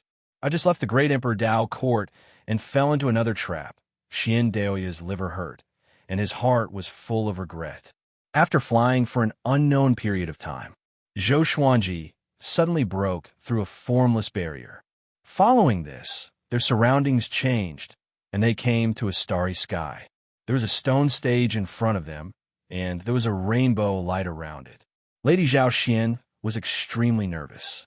She carefully looked around, afraid that Ninth Nether Buddha would launch another surprise attack. Soon, they all landed on the stone platform. Be careful, Rin Niming reminded. Everyone scattered at the edge of the stone platform, being cautious. This stone platform was not big, only about 5 feet in radius. There was nothing on the stone platform, it was empty. The 7-colored light around the stone platform was still swirling freely like a phantom. Where is the reincarnation power? Chiu asked. He could not see anything, nor could he use his divine sense to capture anything. Rin Niming also walked on the edge of the stone platform and did not answer. Crack. The sound of a mechanism activating rang out, and a stone pillar with a diameter of 0.5 meter rose from the center of the stone platform. The surface of the stone pillar began to peel off, and soon, a stone statue was revealed. This stone statue was very strange. It looked like a monkey. Zhou Xuanji frowned immediately. Why did he feel that this stone monkey looked so much like the primordial ancestor statue? He instantly thought of many possibilities. He subconsciously reached out to touch his eyes. Don't tell me that time was also... Zhou Xuanji felt a chill down his spine, and his entire body gave off a dangerous aura. Rin Niming noticed his expression and said, Don't think too much about it. It's fate when seemingly impossible things are connected. Zhou Xuanji took a deep breath and nodded slightly. The stone monkey suddenly opened its eyes and said, Do you guys want to accept the test of reincarnation? As soon as he said that, everyone was shocked. Who are you? Xiandaoya asked nervously. The others were also ready to fight. The stone monkey didn't reply. It just stared with a pair of empty eyes. Ren Niming looked at Zhou Xuanji and said, "Do you dare to go up?" Zhou Xuanji immediately walked up to the stone monkey. He looked at it and asked, "If I accept the reincarnation power, can I revive people?" The others were also secretly nervous. "Sure, but you need to pay a price." The stone monkey replied, its voice cold and emotionless. Hearing this, Lady Zhaoxian hurriedly stepped forward and asked, "What price?" Her hands were clenched so tightly that her palms were sweating. The stone monkey said, "In order to revive you, countless living beings in the 10,000 worlds will have to be sacrificed." Lady Zhaoxian widened her beautiful eyes and scolded, "Are you joking? Are you really a god?" The expressions of the others became strange. Qiu spat on the stone monkey's face and cursed. "You dog! So you were waiting for us here?" If Zhou Xuanji agreed, countless creatures would die because of him, and they would definitely take revenge on him. "I see." Xiandoya's expression was complicated as he gloomily sighed.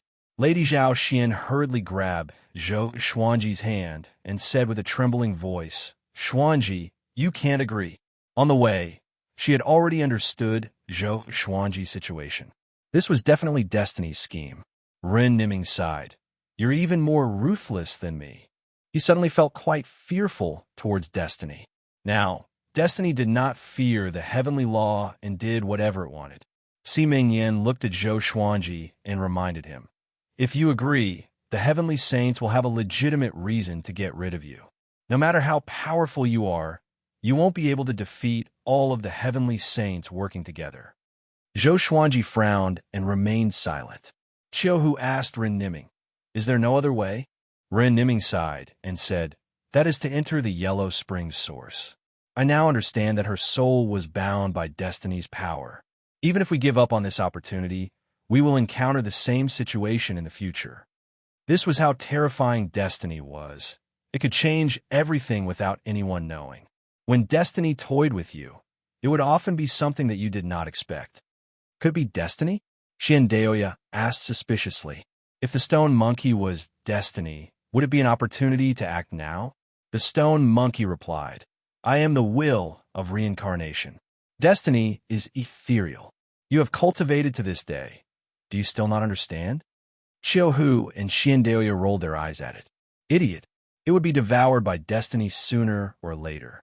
Ren Niming looked at Zhou Xuanji and said, "The choice is right in front of you, and you will have to face it sooner or later.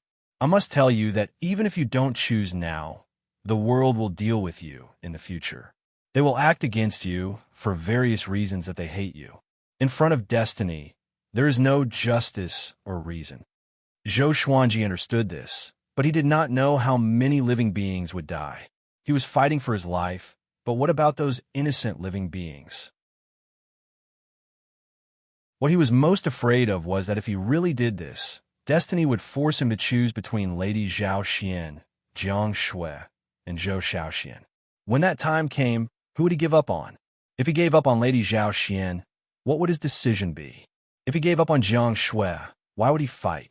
The two of them could just die together. Zhou Xuanji, do you really want to harm the world for someone who has already died? Ninth Nether Buddha's voice suddenly sounded out as he appeared in the starry sky to the east of the stone stage. Zhou Xuanji waved his right hand, and the thunderclap sword shot out, blasting apart Ninth Nether Buddha. His expression was cold, and his black hair was somewhat messy. His heart had never been in such chaos before. "Son, thank you for your good intentions." Lady Zhaoxian sighed and slowly retreated. Zhou Xuanji said coldly, "I won't allow your soul to dissipate. You've already abandoned me once. Do you want to do it again? Don't use death as an excuse. If it was me, even if I died, I would think of a way to return to the world of the living to protect my daughter." Lady Zhaoxian felt as if she had been struck by lightning and stood there, her eyes becoming red. She did not feel wronged and was instead filled with regret. She hated herself for staring at the yellow springs in a daze all these years. She hated herself for being useless. Back then, if she had diligently cultivated with Delia old man, she would not have allowed Zhou Xuanji to grow up alone. Zhou Xuanji walked over to the stone monkey and took out the great brilliant sky and history asunder sword. He used the great brilliant sky to gather all of the fate in the Lotus world, and at the same time, he sent immortal energy into the history asunder sword. A sword that can cut through the river of history. I wonder if you can cut through destiny.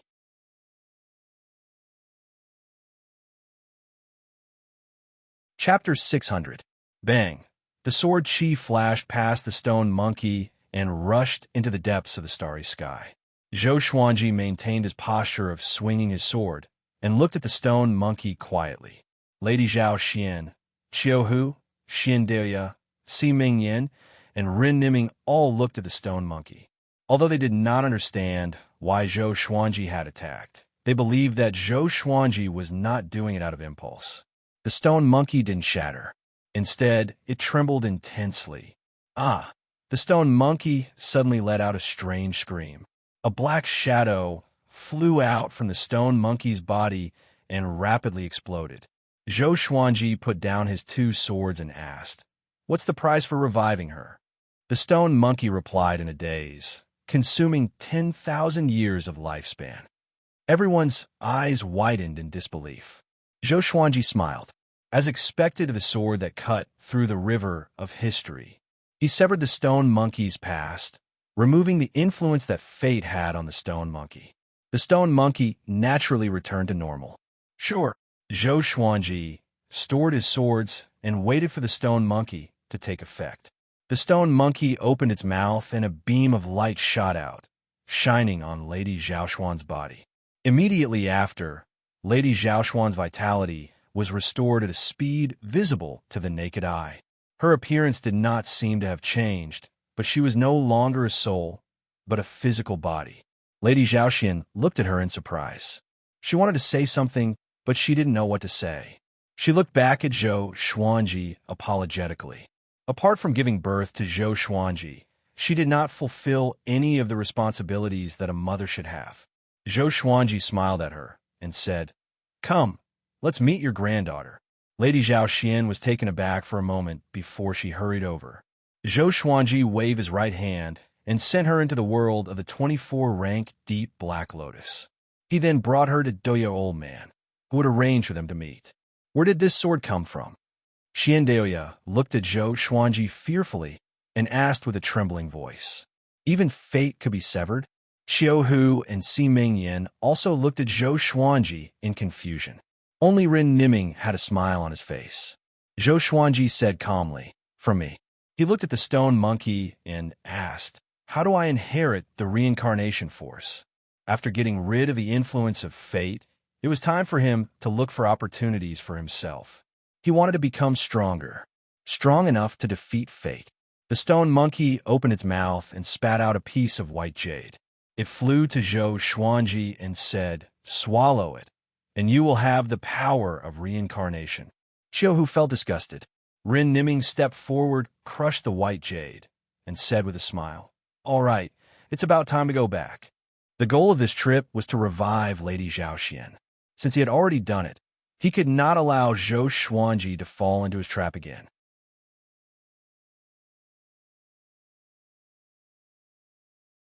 The shadow hunched his back like a beast and said coldly, "Zhou Xuanji, you should not exist. Your existence is the greatest stain. You must die." He ferociously leapt up and rushed towards Zhou Xuanji. A pair of sky-covering black wings appeared on his back, and they were countless kilometers long. Zhou Xuanji used Sword Dao rules and slashed out. Boom! The two terrifying powers collided, destroying everything. The yellow springs caved in from the pressure, and massive waves surged out from the edges. Zhou Xuanji was sent flying back by the shadow. He used the thunderclap's sword to block the shadow's sharp claws. Looking at it from a close distance, he suddenly felt that the shadow's face was somewhat familiar, as if he had seen it somewhere before. He immediately exploded out with his aura and forced the shadow back. He took out all of his swords and used Sword Sect Immortal Ghost Weep. How did this thing appear? Sovereign Xian cried out in terror, sounding as if the sky was going to collapse. Zhou Xuanji asked in his heart, "Who is he?" Dao Lord Xiantian replied, "Overlord Saint." He was also the earliest sage. Zhou Xuanji's pupils constricted. He had thought that the other party was formed by destiny and had never thought that it would be the Overlord Saint.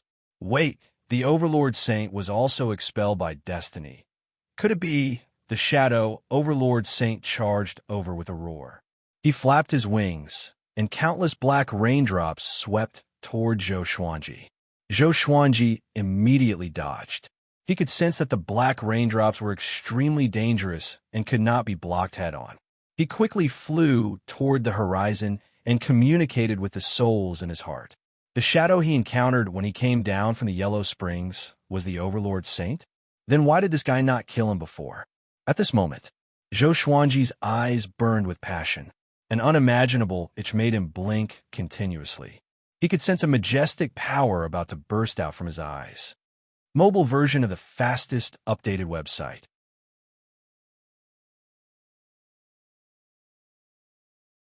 Chapter 601. Zhou Xuanji endured the discomfort in his eyes and flew at full speed. Every time an Overlord Sage caught up to him, he would use Sword Dao Law to send him flying. Why can't we kill this guy? Zhou Xuanji tightly frowned. Facing an Overlord Saint, he felt helpless. Even the strongest Sword Dao rules and the Thunderclap sword were unable to completely kill an Overlord Sage. Even if they pierced through the black shadow, it would recover in an extremely short amount of time. He is far from his peak condition. It seems that he suffered some kind of torture and ended up like this. Dao Lord Xiantian sighed. Back then, the Overlord Saint was so mighty, looking down on all the worlds. Zhou Xuanji was not in the mood to sympathize with the Overlord Saint. He was only thinking about how to destroy this fellow. He wondered how Qiu Hu and the others were. Could they have been eaten by the Overlord Saint like Xiandaoya? At this moment, a figure of light suddenly descended from the dark sky ahead. The silhouette flew over quickly, passing by Zhou Xuanji and charging toward the Overlord Saint. Boom! The two fists collided and the ground below collapsed. The Yellow Springs surged and hurricanes howled in all directions. Zhou Xuanji stopped and looked back with a deep frown. Who was that? The light figure and the Overlord Saint began to fight fiercely. One was light, and the other was dark. Their punches and kicks were extremely fast, and all kinds of divine abilities were unleashed. The scene was extremely spectacular. Zhou Xuanji suddenly felt that the silhouette was somewhat familiar. Soon, his expression changed. It was actually him. This light figure suddenly turned out to be Yang Di. Back then in the northern wilderness region, Yang Di left with the heavenly law stone in order to pursue power. Unexpectedly, he was still alive. Zhou Xuanji quickly understood. Sunlight Emperor represented the way of heaven, while Overlord Saint represented destiny. This was a battle between two rules. Is he still him? Zhou Xuanji felt quite curious. The current Yang Di was incredibly powerful and domineering, and he had regained the prestige of being #1 in the northern wilderness. Even in the face of the Overlord Saint, Sunlight Emperor had the upper hand. A figure appeared beside Zhou Xuanji. It was Ren Niming. He looked at the great battle in front of him and said in bewilderment, "The incarnation of the heavenly Tao. Strange. Why would he appear here? Is this the netherworld?" Zhou Xuanji glanced at him and asked, "What do you mean? Isn't it the heavenly Tao's doing?" Ren Niming shook his head and said, "The underworld is under the control of reincarnation. The heavenly way has no consciousness and will not forcefully interfere with reincarnation. I'm afraid this guy came here on his own will." Zhou Xuanji was stunned. Was Sunlight Emperor here to save him? He felt a little strange. Thinking about it carefully, he realized that he didn't have a deep friendship with Sunlight Emperor. Let's leave first. Zhou Xuanji had no objections. He could tell that Sunlight Emperor was stalling for time. After he left, the Overlord Saint would most likely disappear. The two of them quickly left. They did not immediately leave the underworld. Instead, they went to find Qiu Hu and Si Mengyan. As for Xiandaoya, Rin Niming smiled and said, "Don't worry about him. He's just a soul, and he has many tricks up his sleeves. It won't be easy to kill him." Zhou Xuanji nodded lightly and asked, "What's going on? Is the Overlord Sage an arrangement of fate?" Rin Niming said, "That should be the case. The Overlord Sage's mind is no longer clear. Fate might have changed his will, making him hate you. In the future, there will probably be even more experts who will chase after you in a frenzy, because quite a few living beings have been devoured by fate." Zhou Xuanji inwardly sighed. It seemed that destiny had gone crazy. She was desperate to take revenge on him. Damn it! Inside the Lotus World, Jiang Shui, Zhou Shaoxian, Lady Zhao Xian, and Daoya Old Man gathered in a pavilion. Daoya Old Man was so excited that his face turned red. He drank a pot of wine and said excitedly, "Xian, you're finally back. How have you been in the Netherworld all these years?" Jiang Shui looked very uneasy. After all, this was Zhou Xuanji's mother. Zhou Shaoxian was not nervous. Instead, she was very curious. Lady Zhao Xian shook her head and smiled. "I felt that only 2 or 3 years had passed down there. It was very magical." She looked at Jiang Shui and said with a smile, "Don't be nervous. I'm very grateful to you. If you didn't take Xuanji in when he was young, I'm afraid we wouldn't have the chance to meet again." Jiang Shui's face blushed when she heard that. She quickly shook her head and said, "That was all a coincidence. Even without me, he would still be able to survive. On the contrary, it was because of his protection that I was able to survive until today." PFFF. Zhou Shaoxian covered her mouth and giggled, which made Jiang Shui glare at her. Daoya Old Man laughed along. Lady Zhao Xian began to ask Zhou Shaoxian and Jiang Shui about all sorts of trivial matters, and the 3 women quickly became familiar with each other. After a while, Zhou Shaoxian asked curiously, "Grandma, how did you find me last time?" Lady Zhao Xian sighed and said, "That wasn't me." She told them about Ninth Nether Buddha's scheme, and the 3 of them opened their eyes wide. The Netherworld Lord had schemed against Zhou Xuanji like this. "How's Xuanji doing now?" Jiang Shui asked anxiously. Daoya Old Man wanted to divine Zhou Xuanji's condition, but was afraid of being devoured. Lady Zhao Xian shook her head and sighed. "I can't help him. I'm ashamed to be a mother." Just when Zhou Shaoxian was about to speak, she suddenly felt an itch in her eyes. She rubbed them with her hands. The more she rubbed, the more itchy it became. The Netherworld, Zhou Xuanji and Rin Niming found Qiu, Hu, and Si Mingyan. Both of them were heavily injured. "That guy is the Overlord Saint? He almost killed me." Qiu Hu cursed. Qiu Hu cursed. He was in a bad mood. After all, they were ambushed and not defeated in a direct battle. Of course, if they were to fight head-on, he would not be a match for the Overlord Saint. Si Mingyan looked at Rin Niming and asked, "What do we do next?" Rin Niming had said that he would lead them to kill Heavenly Venerate Xiantai. However, up until now, they had not done anything against Heavenly Venerate Xiantai.